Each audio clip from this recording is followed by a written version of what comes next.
सत श्री अकाल जी दा खालस टीवी देख रहे सारे दर्शकों का बहुत बहुत स्वागत है। पंजाब भारत और दुनिया भर के प्राइम टाइम के नाल मैं हरशरण कौर। अज के प्राइम टाइम के पहला कल की प्राइम टाइम लोक राय का नतीजा जान लैंदे आ। कल की लोक राय सी कि पंजाब हरियाणा राजस्थान ते मध्य प्रदेश सूबे के 10वीं 12वीं के पक्के पेपर जां रद्द कर दिते गए ने जां मुलतवी कर दिते गए ने। बिना पेपर लए अगलियां जमातां विच प्रमोट करन दा ऐलान कर दिता गया कि बिना नतीजे तो पास किए जाना सही है। ਤਾਂ ਸਾਡੇ ਜਿਹੜੇ 9% ਦਰਸ਼ਕ ਨੇ ਉਹਨਾਂ ਨੂੰ ਲੱਗਦਾ ਹੈ ਕਿ ਸਹੀ ਹੈ ਬਿਨਾਂ ਨਤੀਜੇ ਤੋਂ ਅਗਲੀ ਜਮਾਤ ਵਿੱਚ ਵਿਦਿਆਰਥੀਆਂ ਨੂੰ ਭੇਜਣਾ ਸਹੀ ਹੈ, ਜਦਕਿ 91% ਸਾਡੇ ਦਰਸ਼ਕ ਮੰਨਦੇ ਨੇ ਕਿ ਅਜਿਹਾ ਸਹੀ ਨਹੀਂ ਹੋ ਰਿਹਾ। ਅੱਜ ਦੀ ਪ੍ਰਾਈਮ ਟਾਈਮ ਲੋਕ ਰਾਏ ਹੈ ਕਿ ਕਾਂਗਰਸ ਲੀਡਰ ਰਾਹੁਲ ਗਾਂਧੀ ਨੇ ਮੋਦੀ ਸਰਕਾਰ ਦੇ ਕਰੋਨਾ ਖਤਮ ਕਰਨ ਦੇ ਤਰੀਕੇ ਤੇ ਚੁਟਕੀ ਲਈ ਹੈ। ਕਿਹਾ ਕਿ ਸਰਕਾਰ ਦੇ ਤਰੀਕੇ ਤੁਗਲਕੀ ਲੌਕਡਾਊਨ ਲਾਓ, ਘੰਟੀ ਵਜਾਓ ਤੇ ਪ੍ਰਭੂ ਦੇ ਗੁਣ ਗਾਓ ਮੁਤਾਬਿਕ ਕਰੋਨਾ ਕਦੇ ਨਹੀਂ ਜਾ ਸਕਦਾ। कि तुसी भी राहुल गांधी के इस बयान के नाल सहमत हो? जे तुसी सहमत हो तो यस या हाँ लिख के कमेंट करियो, जे तुसी सहमत नहीं हो तो नो या ना लिख के कमेंट करियो। पंजाब भारत और दुनिया भर के प्राइम टाइम के विच सब तो पहला एक नज़र हैडलाइनस ते। भारत के इस साल मॉनसून आम ही रहेगा, मीह वध पएगा ते फसलां दुगणियां होणगियां, यह कहना है मौसम विभाग का। चंडीगढ़ दे विच अज तो वीकेंड लॉकडाउन लागू कर दिता गया। अज रात 10 बजे तो सोमवार सवेरे 5 बजे तक बंद रहेगी गैर जरूरी आवाजाही, काफ़ी कुछ बंद रहेगा। चंडीगढ़ विच 9वीं विच दाखले लई विद्यार्थियों का एंट्रेंस टेस्ट होएगा। दुनिया भर ਦੀਆਂ सिख संस्थावां ਨੂੰ ਇੱਕ ਕਰਨ ਦੀ ਤਿਆਰੀ ਵਿੱਚ ਨੇ। ਜਥੇਦਾਰ ਹਰਪ੍ਰੀਤ ਸਿੰਘ ਤੇ ਸ਼੍ਰੀ ਅਕਾਲ ਤਖਤ ਸਾਹਿਬ ਦੇ ਸਕੱਤਰੇਤ ਨੂੰ ਨਵਾਂ ਆਨਰੇਰੀ ਸਕੱਤਰ ਮਿਲ ਗਿਆ ਹੈ, ਨਿਯੁਕਤੀ ਕੀਤੀ ਹੈ ਜਥੇਦਾਰ ਹਰਪ੍ਰੀਤ ਸਿੰਘ ਨੇ। ਰਾਜਪਾਲ ਵੀਪੀ ਸਿੰਘ ਬਦਨੌਰ ਨੂੰ ਮਿਲਣ ਤੋਂ ਬਾਅਦ ਆਈਜੀ ਕੁੰਵਰ ਵਿਜੇ ਪ੍ਰਤਾਪ ਸਿੰਘ ਨੇ ਕਿਹਾ ਕਿ ਅਸਤੀਫਾ ਦੇਣ ਲਈ ਦ੍ਰਿੜ ਹਾਂ, ਹੋਰ ਅਫਸਰੀ ਨਹੀਂ ਕਰਾਂਗਾ, ਸਮਾਜ ਸੇਵਾ ਕਰਦਾ ਰਹਾਂਗਾ। ਬੇਅਦਬੀ ਤੇ ਚਿੱਟੇ ਦੇ ਮਾਮਲੇ ਤੇ ਸਿੱਧੂ ਨੇ ਕੈਪਟਨ ਸਰਕਾਰ ਨੂੰ ਘੇਰਿਆ। खुल के बागी हुए सिद्धू ने कहा कि वादे नहीं पूरे करोगे तो लोग तो सवाल पुछणगे ही। गोलीकांड रिपोर्ट दे विच साबका अकाली विधायक मनतार बराड़ तीजे मुलजम वजों शामिल किए गए ने। उस रात 157 वारी मुख मंत्री समेत होरना अधिकारियों ते मंत्रियों नाल फोन ते गलबात कीती सी। जांच रिपोर्ट दे विच खुलासा होया है। जथेदार हरप्रीत सिंह नूं इस बारे सवाल किया गया तो उन्होंने कहा है कि सब सियासी गल्लां ने कुछ भी कहण तो पासा वट लिया। पंजाब के कई जिलों के विच कोविड का टीका खत्म हो चुकिया, मरीज घरां नूं वापस परत गए ने। जिन्हां नूं पहली डोज मिली सी ते दूसरी डोज लैनी सी उन्हां नूं भी टीका नहीं लग सकिया। हरियाणा के सेहत मंत्री अनिल विज कह रहे हैं कि कोरोना रोकण लई सख्ती दिखाउण ते लोकां दा गुस्सा तां सह सकदे हां पर लाशां दे ढेर नहीं देख सकते। 15 मई तक देश विच लाल किले सने सारियां इतिहासिक स्मारकां नूं बंद करन दा हुक्म दे दिता गया। सेहत मंत्री कह रहे हैं कि साडे कोल वध तजर्बा, समान ते टेस्टिंग की सुविधा पूरी है, पर देश के कई सूबों के विच कोरोना का टीका खत्म है। किसान लीडर राकेश टिकैत ने कहा कि लॉकडाउन जिन्ना मर्जी ला दिओ, मोर्चों तो किसान उठणगे नहीं, नियमां की पालना जरूर करनगे। कैप्टन अमरिंदर सिंह के हुक्मां ते वित्त विभाग ने पंजाब के आड़तियां की 151 करोड़ 45 लाख की बकाया राशि जारी कर दी है। बाहरले सूबे में रहिंदे पंजाबियों नूं पंजाब दे विच कणक की फसल की अदायगी नहीं हो रही। ऑनलाइन पोर्टल उन्हां दे पंजाबी होण दा सबूत मंग रहे ने। पिंड भुटाल कलां दे विच किसान यूनीयन ने धरना दे के जियो दा टावर लगणों रोक दिता है। श्री मुक्तसर साहिब दे विच गुटका साहिब की बेअदबी हुई है। सिख लीडर धरने ते बैठ गए ने। श्री गुरु तेग बहादुर साहिब नूं समर्पित विश्व शांति केंद्र स्थापित करन दी मंग कीती है। एसजीपीसी प्रधान बीबी जगीर कौर ने प्रवासी भारतीयों लई कौमी पद्धर दा कमिशन बनाउण दे लई पटीशन दाखल की गई है। विदेश जाण लई पंजाबी मुंडे ने विआह कीता सी पसंद दी कुड़ी दे नाल, पर 65 लाख ढकारन तो बाद उसने अपने पति दा नंबर ही ब्लॉक कर दिता। खुद आस्ट्रेलिया बैठी है। कुंभ मेले दे विच 1700 श्रद्धालुओं नूं करोना हो गया। महानिर्वाणी अखाड़ा मुखी की करोना नाल मौत हो गई है। उस तो बाद एक अखाड़े दे प्रबंधकों के वलों 17 अप्रैल नूं ही जिहड़ा हैगा कुंभ का मेला अपने वलों खत्म करने का ऐलान कर दिता है। यूपी दे विच ऐतवार नूं लॉकडाउन का ऐलान कर दिता गया। बिना मास्क जे फड़े गए तो 10,000 तक का जुर्माना होएगा। यूपी दे विच यूपी ਦੀਆਂ पंचायत चोणां ਦੇ ਵਿੱਚ ਇੱਕ ਥਾਂ ਤੇ 5 ਤੋਂ ਵੱਧ ਲੋਕ ਇਕੱਠੇ ਨਹੀਂ ਹੋ ਸਕਦੇ। यूपी ਦੇ ਦੁਰਗਾ ਮਾਤਾ ਮੰਦਿਰ ਦੇ ਵਿੱਚ ਮਾਤਾ ਨੂੰ ਹੀ ਮਾਸਕ ਪਾ ਦਿੱਤਾ ਗਿਆ ਤੇ ਪ੍ਰਸ਼ਾਦ ਵਿੱਚ ਵੀ ਮਾਸਕ ਵੰਡੇ ਜਾ ਰਹੇ ਨੇ ਤੇ ਚੜਾਏ ਜਾ ਰਹੇ ਨੇ। राहुल गांधी कह रहे ने तुगलकी लॉकडाउन लाओ, घंटी बजाओ ते प्रभु के गुण गाओ, ये कर रही है मोदी सरकार। प्रधानमंत्री नरेंद्र मोदी दे सूबे गुजरात दे विच हरेक चौथे दिन अनुसूचित जाति दी एक औरत नाल बलात्कार हुंदा है। महाराणा प्रताप नूं लैके राजस्थान दे विच बीजेपी दे लीडर दी जुबान तिलकी है ते हुण गोलियां मारन दीयां उसनूं धमकियां मिल रहीआं ने। ਸਰਕਾਰ ਬੈਂਕ ਆਫ ਮਹਾਰਾਸ਼ਟਰ ਤੇ ਇੰਡੀਅਨ ਓਵਰਸੀਜ਼ ਬੈਂਕ ਨੂੰ ਨਿੱਜੀ ਹੱਥਾਂ ਵਿੱਚ ਦੇਣ ਦੀ ਤਿਆਰੀ ਦੇ ਵਿੱਚ ਹੈ। ਪੂਰੀਆਂ ਤਿਆਰੀਆਂ ਕਰ ਲਈਆਂ ਨੇ। OCI ਕਾਰਡ ਦੀ ਪ੍ਰਕਿਰਿਆ ਵਿੱਚ ਸੁਧਾਰ ਦਾ ਭਾਰਤੀ ਮੂਲ ਦੇ ਅਮਰੀਕੀਆਂ ਨੇ ਸਵਾਗਤ ਕੀਤਾ ਹੈ। ਅਮਰੀਕਾ ਦੇ ਹਵਾਈ ਅੱਡੇ ਦੇ ਬਾਹਰ ਧੜਾ-ਧੜ ਗੋਲੀਆਂ ਚੱਲੀਆਂ ਨੇ, 8 ਮੌਤਾਂ ਹੋ ਗਈਆਂ ਨੇ। ਈਰਾਨ ਨੇ ਯੂਰੇਨੀਅਮ ਨੂੰ ਉੱਚੀ ਦਰ ਤੇ ਸੋਧਣਾ ਸ਼ੁਰੂ ਕਰ ਦਿੱਤਾ ਹੈ।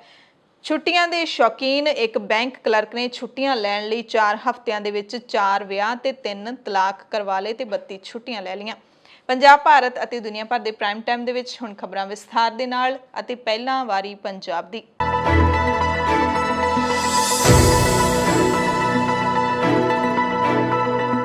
ਬੁਲੇਟਿਨ ਦੇ ਵਿੱਚ ਸਭ ਤੋਂ ਪਹਿਲਾਂ ਪੰਜਾਬ ਦੀਆਂ ਖਬਰਾਂ ਦੀ ਆਪਾਂ ਗੱਲ ਕਰਾਂਗੇ, ਪਰ ਉਸ ਤੋਂ ਵੀ ਪਹਿਲਾਂ ਅਸੀਂ ਆਪਣੇ ਦਰਸ਼ਕਾਂ ਦੇ ਲਈ ਇੱਕ ਅਪੀਲ ਕਰਾਂਗੇ। ਦਰਅਸਲ ਸਾਡੇ ਅਜਿਹੇ ਬਹੁਤ ਸਾਰੇ ਦਰਸ਼ਕ ਨੇ ਜਿਨ੍ਹਾਂ ਦੇ ਵਿੱਚੋਂ ਜ਼ਿਆਦਾਤਰ ਨੇ ਜਿਹੜੇ ਵੱਡੀ ਉਮਰ ਦੇ ਦਰਸ਼ਕ ਸਾਡੇ ਸ਼ਾਮਿਲ ਨੇ, ਜਿਹੜੇ ਸਾਨੂੰ ਕਈ ਵਾਰੀ ਉਲਾਂਭੇ ਦਿੰਦੇ ਨੇ ਕਿ ਤੁਹਾਡਾ ਚੈਨਲ ਸਾਨੂੰ ਲੱਭਦਾ ਨਹੀਂ ਹੈ, ਤੁਹਾਡਾ ਚੈਨਲ ਸਾਨੂੰ ਮਿਲਦਾ ਨਹੀਂ ਹੈ, ਚੈਨਲ ਕਿੱਥੇ ਚਲਾ ਗਿਆ, ਅਸੀਂ ਖਬਰਾਂ ਸੁਣ ਨਹੀਂ ਪਾਉਂਦੇ। ਤਾਂ ਅਸੀਂ ਜ਼ਰੂਰ ਉਹਨਾਂ ਨੂੰ ਕਹਾਂਗੇ ਕਿ ਉਹ ਜਾਂ ਤਾਂ ਉਹਨਾਂ ਦਰਸ਼ਕਾਂ ਦੇ ਵਿੱਚ ਨੇ ਜਿਹੜੇ ਸਾਡੇ ਰੋਜ਼ਾਨਾ 1 ਲੱਖ ਤੋਂ ਵੱਧ ਦਰਸ਼ਕ ਅਜਿਹੇ ਨੇ ਜਿਨ੍ਹਾਂ ਨੇ ਚੈਨਲ ਤਾਂ ਜਿਹੜੇ ਦੇਖਦੇ ਨੇ ਪਰ ਉਹਨਾਂ ਨੇ ਚੈਨਲ ਸਬਸਕ੍ਰਾਈਬ ਨਹੀਂ ਕੀਤਾ। ਉਹ ਚੈਨਲ YouTube ਦੇ ਵਿੱਚ ਸਰਚ ਕਰਕੇ ਲੱਭ ਕੇ ਫਿਰ ਦੇਖਦੇ ਨੇ। ਪਰ ਜੇ ਉਹਨਾਂ ਨੇ ਚੈਨਲ ਨੂੰ ਸਬਸਕ੍ਰਾਈਬ ਕੀਤਾ ਹੋਵੇ ਤਾਂ ਉਹਨਾਂ ਨੂੰ ਸਾਡੀਆਂ ਜਿਹੜੀਆਂ ਵੀਡੀਓਜ਼ ਨੇ, ਸਾਡੀਆਂ ਖਬਰਾਂ ਨੇ, ਉਹ ਆਪਣੇ ਆਪ ਹੀ ਨੋਟੀਫਿਕੇਸ਼ਨ ਦੇ ਨਾਲ ਆ ਜਾਣਗੀਆਂ। ਸੋ ਸਾਡੇ ਉਹ ਸਾਰੇ ਦਰਸ਼ਕਾਂ ਨੂੰ ਅਸੀਂ ਅਪੀਲ ਕਰਾਂਗੇ ਕਿ ਆਪਣੇ ਘਰ ਦੇ ਵਿੱਚ ਜਿਹੜੇ ਤੁਹਾਡੇ ਘਰ ਦੇ ਵਿੱਚ ਬੱਚੇ ਹੈਗੇ ਨੇ ਉਹਨਾਂ ਨੂੰ ਜ਼ਰੂਰ ਦਿਖਾਓ। ਜੇ ਤੁਸੀਂ ਖਾਲਸ ਟੀਵੀ ਨੂੰ ਪਸੰਦ ਕਰਦੇ ਹੋ ਤਾਂ ਤੁਸੀਂ ਇਸ ਸਹੂਲਤ ਦੇ ਲਈ ਸਬਸਕ੍ਰਾਈਬ ਕਰ ਸਕਦੇ ਹੋ ਤਾਂ ਕਿ ਤੁਹਾਨੂੰ ਦਿੱਕਤ ਨਾ ਆਵੇ, ਤਾਂ ਕਿ ਤੁਹਾਨੂੰ ਸਾਨੂੰ ਉਲਾਂਭਾ ਦੇਣ ਵਾਸਤੇ ਫੋਨ ਨਾ ਕਰਨਾ ਪਵੇ ਕਿ ਤੁਹਾਡਾ ਚੈਨਲ ਸਾਨੂੰ ਦਿਖਦਾ ਕਿਉਂ ਨਹੀਂ ਹੈ। ਸੋ ਇਹ ਤੁਸੀਂ ਜ਼ਰੂਰ ਕਰ ਸਕਦੇ ਹੋ, ਇਹ ਸਾਡੀ ਸਲਾਹ ਹੈ। ਸੋ ਪੰਜਾਬ ਦੀਆਂ ਖਾਸ ਖਬਰਾਂ ਦੇ ਵਿੱਚ ਆਪਾਂ ਪਹਿਲਾਂ ਚੰਡੀਗੜ੍ਹ ਦੀ ਗੱਲ ਕਰਾਂਗੇ। ਪੰਜਾਬ ਤੇ ਹਰਿਆਣਾ ਦੀ ਰਾਜਧਾਨੀ ਚੰਡੀਗੜ੍ਹ ਦੇ ਵਿੱਚ ਵੀਕਐਂਡ ਲਾਕਡਾਊਨ ਲਾਗੂ ਕਰ ਦਿੱਤਾ ਗਿਆ। ਵੀਕਐਂਡ ਯਾਨੀ ਕਿ ਹਫ਼ਤੇ ਦੇ ਆਖਰੀ ਦਿਨ ਸ਼ਨੀਵਾਰ ਤੇ ਐਤਵਾਰ ਨੂੰ ਚੰਡੀਗੜ੍ਹ ਦੇ ਵਿੱਚ ਲਾਕਡਾਊਨ ਰਹੇਗਾ। UT ਪ੍ਰਸ਼ਾਸਨ ਨੇ ਇਹ ਫੈਸਲਾ ਲਿਆ ਹੈ। ਇਹ ਲਾਕਡਾਊਨ ਸ਼ੁੱਕਰਵਾਰ ਰਾਤ 10 ਵਜੇ ਤੋਂ ਸੋਮਵਾਰ ਸਵੇਰੇ 5 ਵਜੇ ਤੱਕ ਜਾਰੀ ਰਹੇਗਾ, ਯਾਨੀ ਕਿ 16 ਤਰੀਕ ਦੀ ਰਾਤ 10 ਵਜੇ ਲਾਗੂ ਹੋ ਜਾਏਗਾ ਤੇ ਸੋਮਵਾਰ ਨੂੰ ਸਵੇਰੇ 19 ਤਰੀਕ ਨੂੰ ਸਵੇਰੇ 5 ਵਜੇ ਤੱਕ ਲਾਕਡਾਊਨ ਹੀ ਰਹੇਗਾ। ਇਸ ਦਰਮਿਆਨ ਸ਼ਹਿਰ ਦੇ ਵਿੱਚ ਗੈਰ ਜ਼ਰੂਰੀ ਆਵਾਜਾਈ ਬੰਦ ਰਹੇਗੀ ਜਦਕਿ ਐਮਰਜੈਂਸੀ ਸੇਵਾਵਾਂ ਚਾਲੂ ਰਹਿਣਗੀਆਂ। ਐਮਰਜੈਂਸੀ ਸੇਵਾਵਾਂ ਇਹ ਕਿ ਜਿਹੜੀਆਂ ਮੈਡੀਕਲ ਸੇਵਾਵਾਂ ਦੇ ਨਾਲ ਜੁੜੀਆਂ ਹੋਈਆਂ ਨੇ, ਕਿਸੇ ਵੀ ਈ-ਪਾਸ ਵਗੈਰਾ ਦਾ ਹਲੇ ਐਲਾਨ ਨਹੀਂ ਕੀਤਾ ਹੋਇਆ ਕਿ ਜੇ ਤੁਸੀਂ ਐਮਰਜੈਂਸੀ ਸੇਵਾਵਾਂ ਵਾਲੇ ਹੋ ਤਾਂ ਤੁਹਾਡੇ ਕੋਲ ਪਾਸ ਹੋਣਾ ਜ਼ਰੂਰੀ ਹੈ। ਅਜਿਹਾ ਕੋਈ ਐਲਾਨ ਨਹੀਂ ਕੀਤਾ ਗਿਆ। ਤੇ ਜਿਹੜੇ ਲੋਕ ਨੌਕਰੀਆਂ ਕਰਦੇ ਨੇ, ਆਪਣੇ ਦਫ਼ਤਰਾਂ ਦੇ ਵਿੱਚ ਜਾਂਦੇ ਨੇ, ਉਹਨਾਂ ਨੂੰ ਵੀ ਨਹੀਂ ਰੋਕਿਆ ਜਾਵੇਗਾ ਕਿਉਂਕਿ ਹਾਲੇ ਕੋਈ ਵੀ ਦਫ਼ਤਰ ਆਦਿ ਬੰਦ ਕਰਨ ਦਾ ਐਲਾਨ ਨਹੀਂ ਕੀਤਾ ਗਿਆ। ਪਰ ਬਿਨਾਂ ਵਜ੍ਹਾ ਜਿਹੜੇ ਲੋਕ ਨੇ ਉਹ ਚੰਡੀਗੜ੍ਹ ਦੇ ਵਿੱਚ ਨਹੀਂ ਘੁੰਮ ਸਕਦੇ। ਇਸ ਮੌਕੇ UT ਪ੍ਰਸ਼ਾਸਕ ਦੇ ਸਲਾਹਕਾਰ ਮਨੋਜ ਪਰੀਦਾ ਨੇ ਕਿਹਾ ਕਿ NDA ਦੀ ਪ੍ਰੀਖਿਆ ਦੇਣ ਵਾਲੇ ਵਿਦਿਆਰਥੀ ਆਪਣਾ ਸ਼ਨਾਖਤੀ ਕਾਰਡ ਦਿਖਾ ਕੇ ਜਾ ਸਕਦੇ ਨੇ ਕਿਉਂਕਿ ਪੇਪਰ ਨੇ ਜਿਹੜੇ ਉਹ ਐਤਵਾਰ ਦੇ ਦਿਨ ਹੀ ਹੁੰਦੇ ਨੇ। ਤੇ ਸ਼ਹਿਰ ਦੇ ਵਿੱਚ ਰਾਤ 10 ਵਜੇ ਤੋਂ ਸਵੇਰੇ 5 ਵਜੇ ਤੱਕ ਦਾ ਕਰਫਿਊ ਹੈ ਜਿਹੜਾ ਉਹ ਹਰ ਦਿਨ ਹੀ ਲਾਇਆ ਹੋਇਆ ਹੈ। UT ਪ੍ਰਸ਼ਾਸਨ ਦੇ ਵੱਲੋਂ ਲੋਕਾਂ ਨੂੰ ਸਮਾਜਿਕ ਦੂਰੀ ਦੇ ਨਿਯਮਾਂ ਤੇ ਮਾਸਕ ਦੀ ਵਰਤੋਂ ਸੰਬੰਧੀ ਜਾਗਰੂਕ ਵੀ ਕੀਤਾ ਜਾ ਰਿਹਾ ਹੈ ਤੇ UT ਪ੍ਰਸ਼ਾਸਨ ਨੇ ਰੌਕ ਗਾਰਡਨ ਨੂੰ ਪਹਿਲਾਂ ਹੀ ਬੰਦ ਕਰ ਰੱਖਿਆ। ਸੁਖਨਾ ਝੀਲ ਵੀ ਸ਼ਨੀਵਾਰ ਤੇ ਐਤਵਾਰ ਨੂੰ ਬੰਦ ਰੱਖਣ ਦੇ ਹੁਕਮ ਦਿੱਤੇ ਨੇ। ਸੋ ਜਿਹੜਾ ਨਾਈਟ ਕਰਫਿਊ ਹੈ ਉਹ ਤਾਂ ਪੂਰੇ ਦੇਸ਼ ਦੇ ਵਿੱਚ ਲਗਭਗ ਬਹੁਤ ਸਾਰੇ ਸੂਬਿਆਂ ਦੇ ਵਿੱਚ ਲਾਗੂ ਕੀਤਾ ਜਾ ਚੁੱਕਿਆ ਤੇ ਇਸ ਨਾਈਟ ਕਰਫਿਊ ਨੂੰ ਲੈ ਕੇ ਲੋਕ ਵੀ ਪਰੇਸ਼ਾਨ ਪਹਿਲਾਂ ਤਾਂ ਹੁੰਦੇ ਸੀ, ਪਰ ਹੁਣ ਲੋਕ ਨੇ ਜਿਹੜਾ ਉਹ ਸੋਸ਼ਲ ਮੀਡੀਆ ਤੇ ਕਾਫੀ ਇਸ ਦਾ ਜਿਹੜਾ ਆਨੰਦ ਵੀ ਲੈ ਰਹੇ ਨੇ। ਇਸ ਨੂੰ ਲੈ ਕੇ ਜਿਹੜੇ ਮੀਮਸ ਬਣ ਰਹੇ ਨੇ, ਜਿਹੜੇ ਚੁਟਕਲੇ ਬਣ ਰਹੇ ਨੇ, ਉਹਨਾਂ ਨੂੰ ਲੈ ਕੇ ਉਹ ਆਪਣਾ ਮਨ ਪਰਚਾਵਾ ਵੀ ਕਰ ਰਹੇ ਨੇ ਕਿਉਂਕਿ ਲੋਕਾਂ ਨੂੰ ਇਸ ਲੌਜਿਕ ਦੀ ਸਮਝ ਨਹੀਂ ਆ ਰਹੀ ਕਿ ਕੀ ਕਰੋਨਾ ਆਖਿਰਕਾਰ ਰਾਤ ਨੂੰ ਹੀ ਆਉਂਦਾ ਜਾਂ ਫਿਰ ਰਾਤ ਦੇ ਕਰਫਿਊ ਦੇ ਨਾਲ ਕਰੋਨਾ ਜਿਹੜਾ ਉਹ ਖਤਮ ਹੋ ਜਾਊਗਾ, ਉਸ ਨੂੰ ਕੰਟਰੋਲ ਕੀਤਾ ਜਾ ਸਕਦਾ ਹੈ। ਇਹਨਾਂ ਸਵਾਲਾਂ ਦਾ ਸਰਕਾਰਾਂ ਦੇ ਕੋਲ ਕੋਈ ਜਵਾਬ ਨਹੀਂ ਹੈ। ਕਰੋਨਾ ਨੂੰ ਲੈ ਕੇ ਪੰਜਾਬ ਦੇ ਸਾਹਿਬਜ਼ਾਦਾ ਅਜੀਤ ਸਿੰਘ ਨਗਰ ਮੋਹਾਲੀ ਤੋਂ ਵੀ ਖਬਰ ਹੈ ਜਿੱਥੇ DC ਗਰੀਸ਼ ਦਿਆਲਨ ਨੇ ਐਲਾਨ ਕਰ ਦਿੱਤਾ ਹੈ ਕਿ ਮੋਹਾਲੀ ਸ਼ਹਿਰ ਦੇ ਵਿੱਚ ਵਿਆਹ ਸਮਾਗਮ ਹੋਵੇ ਜਾਂ ਫਿਰ ਅੰਤਿਮ ਸੰਸਕਾਰ ਦਾ ਭੋਗ ਦਾ ਸਮਾਗਮ ਹੋਵੇ, 20 ਲੋਕਾਂ ਦਾ ਹੀ ਇਕੱਠ ਹੋ ਸਕਦਾ ਹੈ, ਇਸ ਤੋਂ ਵੱਧ ਇਕੱਠ ਨਹੀਂ ਹੋ ਸਕਦਾ। ਪੰਜਾਬ ਦੇ ਵਿੱਚ ਬਹੁਤ ਹੀ ਹੌਟ ਮੁੱਦਾ ਬਣਿਆ ਹੋਇਆ ਬੇਅਦਬੀ ਕਾਂਡ ਦਾ ਮੁੱਦਾ। ਪਿਛਲੇ 6 ਸਾਲਾਂ ਤੋਂ ਲਗਾਤਾਰ ਪੰਜਾਬ ਦੇ ਵਿੱਚ ਇਹ ਮੁੱਦਾ ਭੜਕਿਆ ਹੋਇਆ ਹੈ। ਇਹ ਮੁੱਦਾ ਚੱਲ ਰਿਹਾ ਹੈ ਕਿਉਂਕਿ ਇਸ ਮਸਲੇ ਦੇ ਵਿੱਚ ਬੇਅਦਬੀ ਕਾਂਡ ਜਾਂ ਫਿਰ ਬਹਿਬਲ ਕਲਾਂ ਗੋਲੀ ਕਾਂਡ ਦੇ ਵਿੱਚ ਇਨਸਾਫ ਨਹੀਂ ਮਿਲ ਰਿਹਾ ਸਿੱਖ ਭਾਈਚਾਰੇ ਨੂੰ। ਤੇ ਇਸ ਮਸਲੇ ਦੇ ਵਿੱਚ ਜਾਂਚ ਕਰ ਰਹੇ ਆਈਜੀ ਕੁੰਵਰ ਵਿਜੇ ਪ੍ਰਤਾਪ ਸਿੰਘ ਨੇ ਆਪਣੇ ਅਸਤੀਫੇ ਤੇ ਦ੍ਰਿੜ ਰਹਿਣ ਦਾ ਐਲਾਨ ਕਰ ਦਿੱਤਾ ਹੈ। ਪੰਜਾਬ ਦੇ ਰਾਜਪਾਲ ਵੀਪੀ ਸਿੰਘ ਬਦਨੌਰ ਦੇ ਨਾਲ ਆਈਜੀ ਕੁੰਵਰ ਵਿਜੇ ਪ੍ਰਤਾਪ ਸਿੰਘ ਨੇ ਮੁਲਾਕਾਤ ਕੀਤੀ। ਮੁਲਾਕਾਤ ਤੋਂ ਬਾਅਦ ਉਹਨਾਂ ਨੇ ਮੀਡੀਆ ਦੇ ਨਾਲ ਗੱਲਬਾਤ ਕੀਤੀ ਹੈ। ਉਹਨਾਂ ਨੇ ਕਿਹਾ ਹੈ ਕਿ ਮੇਰੀ ਪੰਜਾਬ ਦੇ ਮੁੱਖ ਮੰਤਰੀ ਕੈਪਟਨ ਅਮਰਿੰਦਰ ਸਿੰਘ ਦੇ ਨਾਲ ਵੀ ਮੁਲਾਕਾਤ ਹੋਈ ਹੈ, 2-3 ਵਾਰੀ ਮੁਲਾਕਾਤ ਹੋਈ ਹੈ। ਮੁੱਖ ਮੰਤਰੀ ਨੇ ਮੈਨੂੰ ਮਨਾਉਣ ਲਈ ਬੁਲਾਇਆ ਸੀ, ਪਰ ਮੈਂ ਹੀ ਮੁੱਖ ਮੰਤਰੀ ਨੂੰ ਮਨਾ ਲਿਆ ਹੈ, ਜਿਸ ਦਾ ਮਤਲਬ ਇਹ ਬਣਦਾ ਹੈ ਕਿ ਕੈਪਟਨ ਅਮਰਿੰਦਰ ਸਿੰਘ ਹੁਣ ਆਈਜੀ ਕੁੰਵਰ ਵਿਜੇ ਪ੍ਰਤਾਪ ਸਿੰਘ ਦਾ ਅਸਤੀਫਾ ਮਨਜ਼ੂਰ ਕਰਨ ਨੂੰ ਸਹਿਮਤ ਹੋ ਗਏ ਨੇ। ਉਹਨਾਂ ਕਿਹਾ ਕਿ ਮੈਂ ਨੌਕਰੀ ਤੋਂ ਬਾਅਦ ਵੀ ਸਰਕਾਰ ਦੀ ਮਦਦ ਕਰਦਾ ਰਹਾਂਗਾ, ਪਰ ਮੈਂ ਹੁਣ ਆਈਜੀ ਦੇ ਅਹੁਦੇ ਤੇ ਨਹੀਂ ਰਹਿ ਸਕਦਾ। ਕਹਿੰਦੇ ਜੇਕਰ ਇਸ ਮਾਮਲੇ ਨੂੰ ਲੈ ਕੇ ਕੋਈ ਵੀ ਸਾਰਥਕ ਕਦਮ ਸਰਕਾਰ ਵੱਲੋਂ ਚੁੱਕਿਆ ਜਾਂਦਾ ਹੈ ਤਾਂ ਮੈਂ ਨੌਕਰੀ ਤੋਂ ਬਾਹਰ ਹੋ ਕੇ ਵੀ ਸਰਕਾਰ ਦੀ ਮਦਦ ਕਰਾਂਗਾ। ਰਾਜਪਾਲ ਦੇ ਨਾਲ ਪੰਜਾਬ ਭਵਨ ਦੇ ਵਿੱਚ ਮੁਲਾਕਾਤ ਕੀਤੀ ਤੇ ਇਹ ਵੀ ਮੰਨਿਆ ਜਾ ਰਿਹਾ ਕਿ ਰਾਜਪਾਲ ਨੂੰ ਉਹ ਅਸਤੀਫਾ ਦੇਣ ਲਈ ਪਹੁੰਚੇ ਸੀ, ਪਰ ਵਿਜੇ ਪ੍ਰਤਾਪ ਨੇ ਬਾਹਰ ਆ ਕੇ ਸਾਫ਼ ਕਰ ਦਿੱਤਾ ਸੀ ਕਿ ਉਹ ਹਰ ਮਹੀਨੇ ਰਾਜਪਾਲ ਨੂੰ ਮਿਲਣ ਜਾਂਦੇ ਨੇ, ਇੱਕ ਰੈਗੂਲਰ ਮੀਟਿੰਗ ਹੈਗੀ ਹੈ। ਤੇ ਉਹਨਾਂ ਨੇ ਬਹਿਬਲ ਕਲਾਂ ਗੋਲੀकांड ਦੇ ਮਾਮਲੇ ਵਿੱਚ ਜਾਂਚ ਕਰ ਰਹੀ ਐਸਆਈਟੀ ਦੀ ਜਿਹੜੀ ਜਾਂਚ ਰਿਪੋਰਟ ਦੇ ਬਾਰੇ ਕਿਹਾ ਕਿ ਰਿਪੋਰਟ ਪਹਿਲਾਂ ਹੀ ਜਨਤਕ ਹੋ ਚੁੱਕੀ ਹੈ, ਕਿਉਂਕਿ ਅਦਾਲਤ ਵਿੱਚ ਚਲਾਨ ਦੇ ਰੂਪ 'ਚ ਜੋ ਵੀ ਪੇਸ਼ ਕੀਤਾ ਜਾਂਦਾ ਹੈ ਉਹ ਪਬਲਿਕ ਡਾਕੂਮੈਂਟ ਹੁੰਦਾ ਹੈ ਤੇ ਜੋ ਲੋਕ ਇਸ ਰਿਪੋਰਟ ਨੂੰ ਜਨਤਕ ਕਰਨ ਦੀ ਮੰਗ ਕਰ ਰਹੇ ਨੇ ਉਹਨਾਂ ਨੂੰ ਇਸ ਬਾਰੇ ਸ਼ਾਇਦ ਜਾਣਕਾਰੀ ਨਹੀਂ ਹੈ। ਸੋ ਇਹ ਵੀ ਖਬਰਾਂ ਮਿਲ ਰਹੀਆਂ ਸੀ ਕਿ ਕੁੰਵਰ ਵਿਜੇ ਪ੍ਰਤਾਪ ਸਿੰਘ ਦੇ ਨਾਲ ਮੁੱਖ ਮੰਤਰੀ ਕੈਪਟਨ ਅਮਰਿੰਦਰ ਸਿੰਘ ਨੇ ਮੁਲਾਕਾਤ ਵੀ ਕਰਨੀ ਹੈ। ਉਸ ਮੁਲਾਕਾਤ ਦੇ ਵਿੱਚੋਂ ਕੀ ਨਿਕਲੇਗਾ ਕਿ ਵਿਜੇ ਪ੍ਰਤਾਪ ਦਾ ਅਸਤੀਫਾ ਮਨਜ਼ੂਰ ਕਰ ਲਿਆ ਜਾਵੇਗਾ, ਕਿਉਂਕਿ ਵਿਜੇ ਪ੍ਰਤਾਪ ਸਿੰਘ ਵਾਰ-ਵਾਰ ਇਹ ਦੱਸ ਚੁੱਕੇ ਨੇ ਕਿ ਉਹ ਹੁਣ ਅਸਤੀਫਾ ਦੇਣਗੇ ਹੀ ਦੇਣਗੇ, ਉਹ ਹੁਣ ਇਸ ਅਹੁਦੇ ਤੇ ਨਹੀਂ ਰਹਿ ਸਕਦੇ। ਪੰਜਾਬ ਦੇ ਸਾਬਕਾ ਕੈਬਨਿਟ ਮੰਤਰੀ ਅਤੇ ਵਿਧਾਇਕ ਨਵਜੋਤ ਸਿੰਘ ਸਿੱਧੂ ਨੇ 16 ਅਪ੍ਰੈਲ ਦੀ ਸਵੇਰੇ ਇੱਕ ਟਵੀਟ ਕੀਤਾ। ਉਹਨਾਂ ਨੇ ਲਿਖਿਆ ਕਿ ਜੇ ਤੁਹਾਡੇ ਕੋਲ ਗਲਤ ਨੂੰ ਗਲਤ ਕਹਿਣ ਦੀ ਕਾਬਲੀਅਤ ਹੀ ਨਹੀਂ ਹੈ ਤਾਂ ਤੁਹਾਡੀ ਪ੍ਰਤਿਭਾ ਹੈਗੀ ਹੈ ਜਿਹੜੀ ਉਹ ਬੇਕਾਰ ਹੈ। ਤੇ 16 ਅਪ੍ਰੈਲ ਨੂੰ ਹੀ ਨਵਜੋਤ ਸਿੰਘ ਸਿੱਧੂ ਨੇ ਆਪਣੇ ਪਟਿਆਲਾ ਸਥਿਤ ਘਰ ਦੇ ਵਿੱਚ ਮੀਡੀਆ ਨੂੰ ਸੱਦਿਆ, ਪ੍ਰੈਸ ਕਾਨਫਰੰਸ ਕੀਤੀ ਬਰਗਾੜੀ ਦੇ ਮੁੱਦੇ ਉੱਤੇ ਅਤੇ ਬਰਗਾੜੀ ਦੇ ਮੁੱਦੇ ਦੇ ਨਾਲ-ਨਾਲ ਚਿੱਟੇ ਦੇ ਮਾਮਲੇ ਨੂੰ ਲੈ ਕੇ ਸਿੱਧੇ ਤੌਰ ਤੇ ਨਵਜੋਤ ਸਿੰਘ ਸਿੱਧੂ ਨੇ ਆਪਣੀ ਹੀ ਸਰਕਾਰ ਨੂੰ ਘੇਰਿਆ, ਯਾਨੀ ਕਿ ਪੰਜਾਬ ਦੇ ਵਿੱਚ ਮੁੱਖ ਮੰਤਰੀ ਕੈਪਟਨ ਅਮਰਿੰਦਰ ਸਿੰਘ ਦੀ ਸਰਕਾਰ ਨੂੰ ਘੇਰਿਆ। ਸਿੱਧੂ ਨੇ ਕਿਹਾ ਕਿ ਜੇ ਤੁਸੀਂ ਲੋਕਾਂ ਨਾਲ ਕੀਤੇ ਵਾਅਦੇ ਨਹੀਂ ਪੁਗਾਉਂਦੇ ਤਾਂ ਸਵਾਲ ਤਾਂ ਲਾਜ਼ਮੀ ਤੌਰ ਤੇ ਉੱਠਣਗੇ ਤੇ ਇਹ ਸਵਾਲ ਹੁਣ ਕੈਪਟਨ ਸਾਹਿਬ ਦੀ ਯਾਨੀ ਕਿ ਉਹਨਾਂ ਦੀ ਆਪਣੀ ਹੀ ਸਰਕਾਰ ਦੇ ਉੱਤੇ ਉੱਠ ਵੀ ਰਹੇ ਨੇ। ਪੰਜਾਬ ਸਰਕਾਰ ਦੇ ਖਿਲਾਫ ਸਿੱਧੂ ਹਾਲਾਂਕਿ ਪਹਿਲਾਂ ਵੀ ਟਿੱਪਣੀਆਂ ਕਰਦੇ ਰਹਿੰਦੇ ਨੇ, ਪਰ ਪਹਿਲਾਂ ਦੇ ਮੁਕਾਬਲੇ ਇਸ ਪ੍ਰੈਸ ਕਾਨਫਰੰਸ ਦੇ ਰਾਹੀਂ ਉਹ ਸਿੱਧੇ ਤੌਰ ਤੇ ਸਰਕਾਰ ਦੇ ਬਾਗੀ ਹੋ ਗਏ। ਸਰਕਾਰ ਤੋਂ ਬਾਗੀ ਹੁੰਦਿਆਂ ਨਵਜੋਤ ਸਿੰਘ ਸਿੱਧੂ ਨੇ ਕਿਹਾ ਕਿ ਹੁਣ ਮਾਮਲਾ ਮੇਰੇ ਗੁਰੂ ਦਾ ਹੈ, ਹੁਣ ਸਵਾਲ ਦੇਣੇ ਹੀ ਪੈਣਗੇ, ਕਿਉਂਕਿ ਲੋਕਾਂ ਦੇ ਨਾਲ ਤੁਸੀਂ ਜਿਹੜੇ ਵਾਅਦੇ ਕਰਕੇ ਸੱਤਾ ਦੇ ਵਿੱਚ ਆਏ ਸੀ ਉਹ ਵਾਅਦੇ ਹਾਲੇ ਤੱਕ ਪੂਰੇ ਨਹੀਂ ਹੋਏ। ਸਿੱਧੂ ਨੇ ਕਿਹਾ ਕਿ ਜਦੋਂ ਸਰਕਾਰ ਦੇ ਵੱਲੋਂ ਕਰੋੜਾਂ ਰੁਪਏ ਖਰਚ ਕੇ ਤਿਆਰ ਕਰਵਾਈਆਂ ਗਈਆਂ ਰਿਪੋਰਟਾਂ ਦੇ ਵਿੱਚ ਬਾਕਾਇਦਾ ਨਾਂ ਸ਼ਾਮਿਲ ਹੋ ਚੁੱਕੇ ਨੇ ਤਾਂ ਇਸ ਸੰਬੰਧੀ ਦਰਜ ਕੀਤੀਆਂ ਗਈਆਂ FIRs ਦੇ ਵਿੱਚ ਕਿਸੇ ਵੀ ਕਥਿਤ ਦੋਸ਼ੀ ਦਾ ਨਾਂ ਸ਼ਾਮਿਲ ਕਿਉਂ ਨਹੀਂ ਕੀਤਾ ਗਿਆ। ਸਿੱਧੂ ਨੇ ਕਿਹਾ ਕਿ ਇੰਨੇ ਲੰਬੇ ਸਮੇਂ ਦੇ ਬਾਵਜੂਦ FIRs ਦੇ ਵਿੱਚ ਸਿਰਫ ਅਣਪਛਾਤਿਆਂ ਦਾ ਹੀ ਜ਼ਿਕਰ ਹੁੰਦੇ ਰਹਿਣਾ ਨਾ ਸਿਰਫ ਸਰਕਾਰ ਦੀ ਨਲਾਇਕੀ ਸਾਬਿਤ ਕਰਦਾ ਹੈ, ਬਲਕਿ ਕਥਿਤ ਦੋਸ਼ੀਆਂ ਨੂੰ ਬਚਾਉਣ ਲਈ ਸਰਕਾਰ ਦੇ ਮਨਸੂਬਿਆਂ ਨੂੰ ਵੀ ਪੂਰੀ ਤਰ੍ਹਾਂ ਦੇ ਨਾਲ ਉਘਾੜਦਾ ਹੈ, ਮਨਸੂਬਿਆਂ ਨੂੰ ਖੋਲ ਕੇ ਰੱਖ ਦਿੰਦਾ ਹੈ ਲੋਕਾਂ ਦੇ ਸਾਹਮਣੇ ਕਿ ਸਰਕਾਰ ਦੇ ਮਨਸੂਬੇ ਸਹੀ ਨਹੀਂ ਹੈਗੇ। ਨਵਜੋਤ ਸਿੰਘ ਸਿੱਧੂ ਨੇ ਸ਼੍ਰੀ ਗੁਰੂ ਗ੍ਰੰਥ ਸਾਹਿਬ ਜੀ ਦੀ ਬੇਅਦਬੀ ਦੇ ਮਾਮਲੇ ਤੇ ਸਰਕਾਰ ਤੇ ਨਿਸ਼ਾਨਾ ਕਸਦਿਆਂ ਕਿਹਾ ਕਿ ਪੰਜਾਬ ਦੇ ਲੋਕ ਅੱਜ ਵੀ ਸ਼੍ਰੀ ਗੁਰੂ ਗ੍ਰੰਥ ਸਾਹਿਬ ਜੀ ਦੀ ਹੋਈ ਬੇਅਦਬੀ ਦੇ ਇਨਸਾਫ ਨੂੰ ਉਡੀਕ ਰਹੇ ਨੇ, ਪਰ ਹੁਣ ਉਹਨਾਂ ਨੇ ਉਮੀਦ ਛੱਡ ਦਿੱਤੀ ਹੈ ਕਿਉਂਕਿ ਜਿਹੋ ਜਿਹੀ ਅਕਾਲੀਆਂ ਦੀ ਸਰਕਾਰ ਸੀ ਉਹੋ ਜਿਹੀ ਉਹਨਾਂ ਨੂੰ ਕਾਂਗਰਸ ਦੀ ਸਰਕਾਰ ਲੱਗ ਰਹੀ ਹੈ। ਕਹਿੰਦੇ ਸ਼੍ਰੀ ਗੁਰੂ ਗ੍ਰੰਥ ਸਾਹਿਬ ਜੀ ਦੀ ਬੇਅਦਬੀ ਕਰਨ ਵਾਲਿਆਂ ਨੂੰ ਸਜ਼ਾ ਦੇਣ ਲਈ ਸਰਕਾਰ ਬਣੀ, STF ਦੀ ਸਥਾਪਨਾ ਹੋਈ, ਇਮਾਨਦਾਰ ਅਫਸਰਾਂ ਨੂੰ ਬਾਹਰੋਂ ਬੁਲਾਇਆ ਗਿਆ, ਕਰੋੜਾਂ ਰੁਪਏ ਖਰਚੇ ਗਏ, ਰਿਪੋਰਟ ਬਣਾ ਕੇ ਸਬੂਤਾਂ ਦੇ ਨਾਲ-ਨਾਲ ਦੋਸ਼ੀਆਂ ਦੇ ਨਾਮ ਪੇਸ਼ ਕੀਤੇ ਗਏ, ਹਾਈ ਕੋਰਟ ਨੂੰ ਰਿਪੋਰਟ ਦੇਣੀ ਪਈ, ਪਰ ਇੰਨਾ ਕੁਝ ਕਰਨ ਦੇ ਬਾਵਜੂਦ ਹੋਇਆ ਕੁਝ ਵੀ ਨਹੀਂ, ਨਿਕਲਿਆ ਕੁਝ ਵੀ ਨਹੀਂ। ਇਨਪੁਟ ਸੀ ਤਾਂ ਆਊਟਪੁੱਟ ਕਿਉਂ ਨਹੀਂ ਹੈ। ਸਿੱਧੂ ਨੇ ਕਿਹਾ ਕਿ ਹਾਈ ਕੋਰਟ ਨੇ ਸਰਕਾਰ ਨੂੰ ਰਿਪੋਰਟ ਦੇ ਕੇ ਇਹ ਵੀ ਕਿਹਾ ਸੀ ਕਿ ਆ ਰਿਪੋਰਟ ਚੱਕੋ ਤੇ ਕਾਰਵਾਈ ਕਰੋ। ਰਿਪੋਰਟ ਨੈਸ਼ਨਲ ਚੈਨਲ ਤੇ ਚੱਲੀ ਵੀ ਸੀ। ਸਿੱਧੂ ਨੇ ਕਿਹਾ ਕਿ ਮੈਂ ਬੇਖੌਫ ਹੋ ਕੇ ਪ੍ਰੈਸ ਕਾਨਫਰੰਸ ਕਰਕੇ ਸ਼ਰੇਆਮ ਸਬੂਤ ਪੇਸ਼ ਕੀਤੇ ਸੀ, ਪਰ ਸਰਕਾਰ ਨੇ ਕਿਹਾ ਕਿ ਅਸੀਂ ਰਿਪੋਰਟ ਪੜ੍ਹੀ ਹੀ ਨਹੀਂ। ਕਹਿੰਦੇ ਕਿੰਨੀ ਵੱਡੀ ਨਲਾਇਕੀ ਹੈ ਕਿ ਸਰਕਾਰ ਲਈ ਇਹ ਮੁੱਦਾ ਇੰਨਾ ਕੁ ਹੀ ਗੰਭੀਰ ਹੈ ਕਿ ਰਿਪੋਰਟ ਤੱਕ ਨਹੀਂ ਪੜ੍ਹੀ ਗਈ।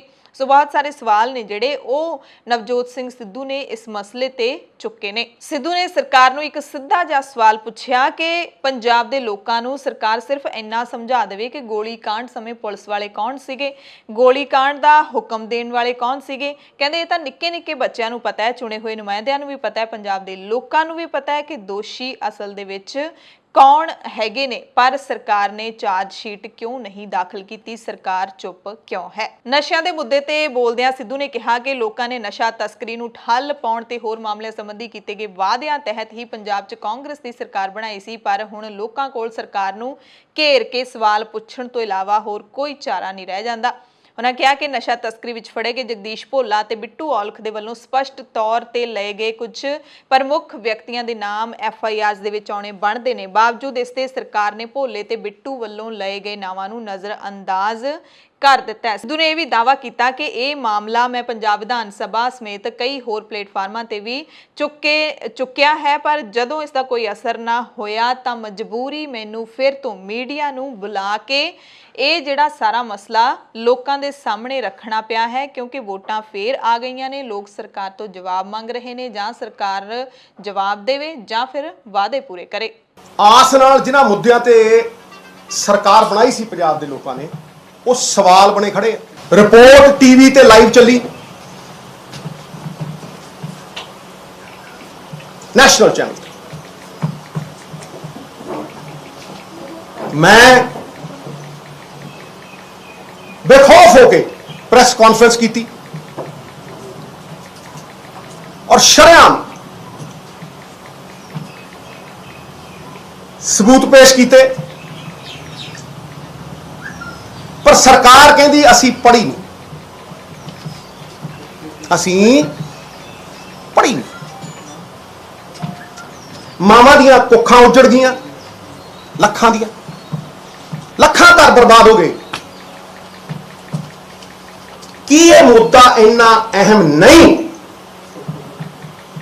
कि तुसी उस रिपोर्ट नूं पढ़ सको, रिपोर्ट उत्ते एक्शन ले सको? कि यह गल कोई मन लू, ये किहनूं हजम हो जू? सरकार अजे तक उस रिपोर्ट ते बैठी है। मैं पूछना चाहना क्यों? इसे करके कहना भी सार्वजनिक करो। हुक्म देने वाले कौन सी? DGP ਤੇ ਚੀਫ ਮਿਨਿਸਟਰ ਪ੍ਰਕਾਸ਼ ਸਿੰਘ ਬਾਦਲ ਸਾਹਿਬ ਦੀ ਗੱਲਬਾਤ ਰਾਤ ਨੂੰ 2:30 ਵਜੇ, 2 ਫੋਨ। ਕੋਈ ਸ਼ੱਕ ਰਹਿ ਗਿਆ? ਮੈਂ ਮਕਸਦ ਨਾਲ ਗਿਆ ਸੀ ਉੱਥੇ ਗੁਰਦੁਆਰਾ ਗੁਰਜਵਾਰ ਸਿੰਘ ਸਾਹਿਬ, ਉਹ ਕੜੀ ਦਾ ਪਹਿਲਾ ਹਿੱਸਾ ਸੀ।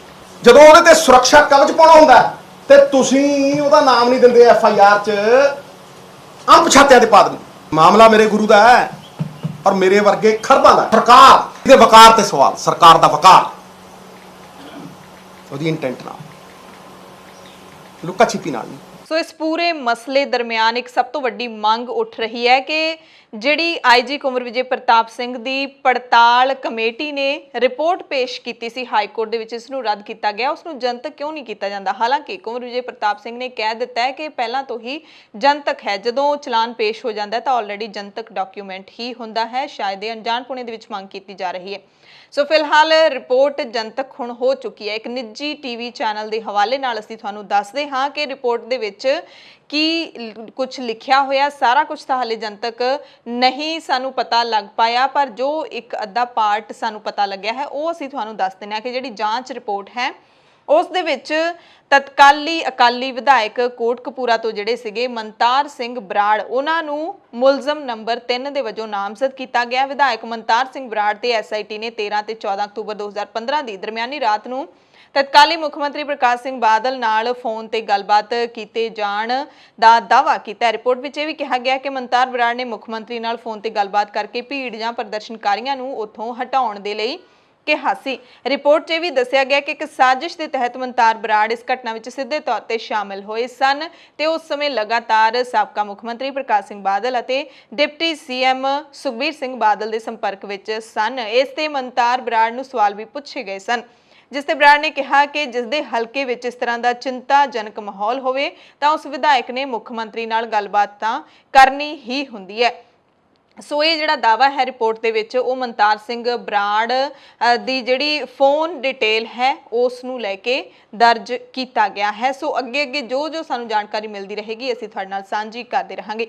ਕਰੋਨਾ ਦੀ ਗੱਲ ਕਰ ਲਈਏ ਤਾਂ ਪੰਜਾਬ ਦੇ ਕਈ ਜ਼ਿਲ੍ਹਿਆਂ ਦੇ ਵਿੱਚ ਕਰੋਨਾ ਦੇ ਟੀਕੇ ਦਾ ਸਟਾਕ ਖਤਮ ਹੋ ਚੁੱਕਿਆ ਹੈ, ਜਿਸ ਤੋਂ ਬਾਅਦ ਵੱਡੀ ਗਿਣਤੀ ਵਿੱਚ ਮਰੀਜ਼ਾਂ ਨੂੰ ਘਰਾਂ ਨੂੰ ਪਰਤਣਾ ਪਿਆ ਹੈ। ਪੰਜਾਬ ਦੇ ਕਈ ਜ਼ਿਲ੍ਹਿਆਂ ਦੇ ਵਿੱਚ ਕੋਵੈਕਸਿਨ ਨਾ ਮਿਲਣ ਕਾਰਨ ਸਭ ਤੋਂ ਵੱਧ ਪਰੇਸ਼ਾਨੀ ਉਹਨਾਂ ਨੂੰ ਹੋਈ ਜਿਨ੍ਹਾਂ ਨੂੰ ਦੂਸਰੇ ਟੀਕੇ ਦੀ ਲੋੜ ਸੀ। ਕਈ ਨਾਮੀ ਹਸਪਤਾਲਾਂ ਸਣੇ ਮੁਹਾਲੀ ਦੇ ਸਰਕਾਰੀ ਹਸਪਤਾਲ ਵਿੱਚ ਉਹਨਾਂ ਮਰੀਜ਼ਾਂ ਦਾ ਸਮਾਂ ਤੈਅ ਸੀ ਜਿਨ੍ਹਾਂ ਨੇ ਦੂਜਾ ਟੀਕਾ ਲਗਵਾਉਣਾ ਸੀ, ਪਰ ਉਹਨਾਂ ਨੂੰ ਵਾਪਸ ਮੁੜਨਾ ਪਿਆ ਕਿਉਂਕਿ ਟੀਕਾ ਹੈ ਹੀ ਨਹੀਂ ਸੀ। ਜਿਨ੍ਹਾਂ ਕੋਲ ਹਾਲੇ ਵੀ ਵੈਕਸੀਨ ਮੌਜੂਦ ਹੈ ਉੱਥੇ ਇਹ ਸਟਾਕ ਬੜੀ ਤੇਜ਼ੀ ਦੇ ਨਾਲ ਖਤਮ ਹੋਣਾ ਸ਼ੁਰੂ ਹੋ ਚੁੱਕਿਆ ਹੈ। ਬਰਨਾਲਾ ਜ਼ਿਲ੍ਹੇ ਦੇ ਵਿੱਚ ਮਹਿਜ਼ 4000 ਟੀਕੇ ਹੀ ਬਚੇ ਨੇ। ਸੂਬੇ ਦੇ ਵੈਕਸੀਨੇਸ਼ਨ ਪ੍ਰੋਗਰਾਮ ਦੇ ਇੰਚਾਰਜ ਡਾਕਟਰ ਬਲਵਿੰਦਰ ਕੌਰ ਨੇ ਮੰਨਿਆ ਕਿ ਪੰਜਾਬ ਦੇ ਵਿੱਚ ਕਈ ਥਾਵਾਂ ਤੇ ਵੈਕਸੀਨ ਦੀ ਕਮੀ ਹੈ, ਪਰ ਦਾਅਵਾ ਕੀਤਾ ਸੀ ਕਿ ਸ਼ੁੱਕਰਵਾਰ ਤੱਕ ਵਾਧੂ ਸਟਾਕ ਮਿਲ ਜਾਏਗਾ, ਪਰ ਮਿਲਿਆ ਜਾਂ ਨਹੀਂ ਹਾਲੇ ਇਸ ਦੀ ਕੋਈ ਜਾਣਕਾਰੀ ਨਹੀਂ ਮਿਲ ਸਕੀ ਹੈ। ਜਲੰਧਰ ਵਿੱਚ ਮਾਰਚ ਮਹੀਨੇ ਪਹਿਲੀ ਡੋਜ਼ ਲੈਣ ਵਾਲੇ ਘੱਟੋ-ਘੱਟ 11000 ਲੋਕਾਂ ਨੂੰ ਦੂਸਰੀ ਡੋਜ਼ ਲਏ ਬਿਨਾਂ ਹੀ ਮੁੜਨਾ ਪਿਆ ਤੇ ਪਹਿਲੀ ਤੇ ਦੂਸਰੀ ਡੋਜ਼ ਦੇ ਵਿਚਾਲੇ ਜਿਹੜਾ ਦਿਨਾਂ ਦਾ ਫਰਕ ਹੁੰਦਾ ਹੈ ਕਿ ਇੰਨੇ ਦਿਨਾਂ ਬਾਅਦ ਤੁਹਾਨੂੰ ਟੀਕਾ ਲੱਗੇਗਾ। ਘੱਟ ਤੋਂ ਘੱਟ 28 ਦਿਨ ਜਿਹੜੇ ਨੇ ਉਹ ਹਰੇਕ ਮਰੀਜ਼ ਨੂੰ ਦਿੱਤੇ ਜਾਂਦੇ ਨੇ। ਸੋ 28 ਦਿਨਾਂ ਤੋਂ ਬਾਅਦ ਉਹਨਾਂ ਨੂੰ ਜੇ ਦੂਜਾ ਟੀਕਾ ਨਹੀਂ ਮਿਲਿਆ ਤਾਂ ਉਹਨਾਂ ਦੀ ਸਿਹਤ ਦੇ ਨਾਲ ਕੀ ਇਹ ਖਿਲਵਾੜ ਹੈ ਕਿ ਉਹਨਾਂ ਦੀ ਸਿਹਤ ਦੇ ਵਿੱਚ ਕੋਈ ਤਬਦੀਲੀ ਆ ਜਾਏਗੀ, ਕੋਈ ਨੁਕਸਾਨ ਤਾਂ ਨਹੀਂ ਹੋਏਗਾ?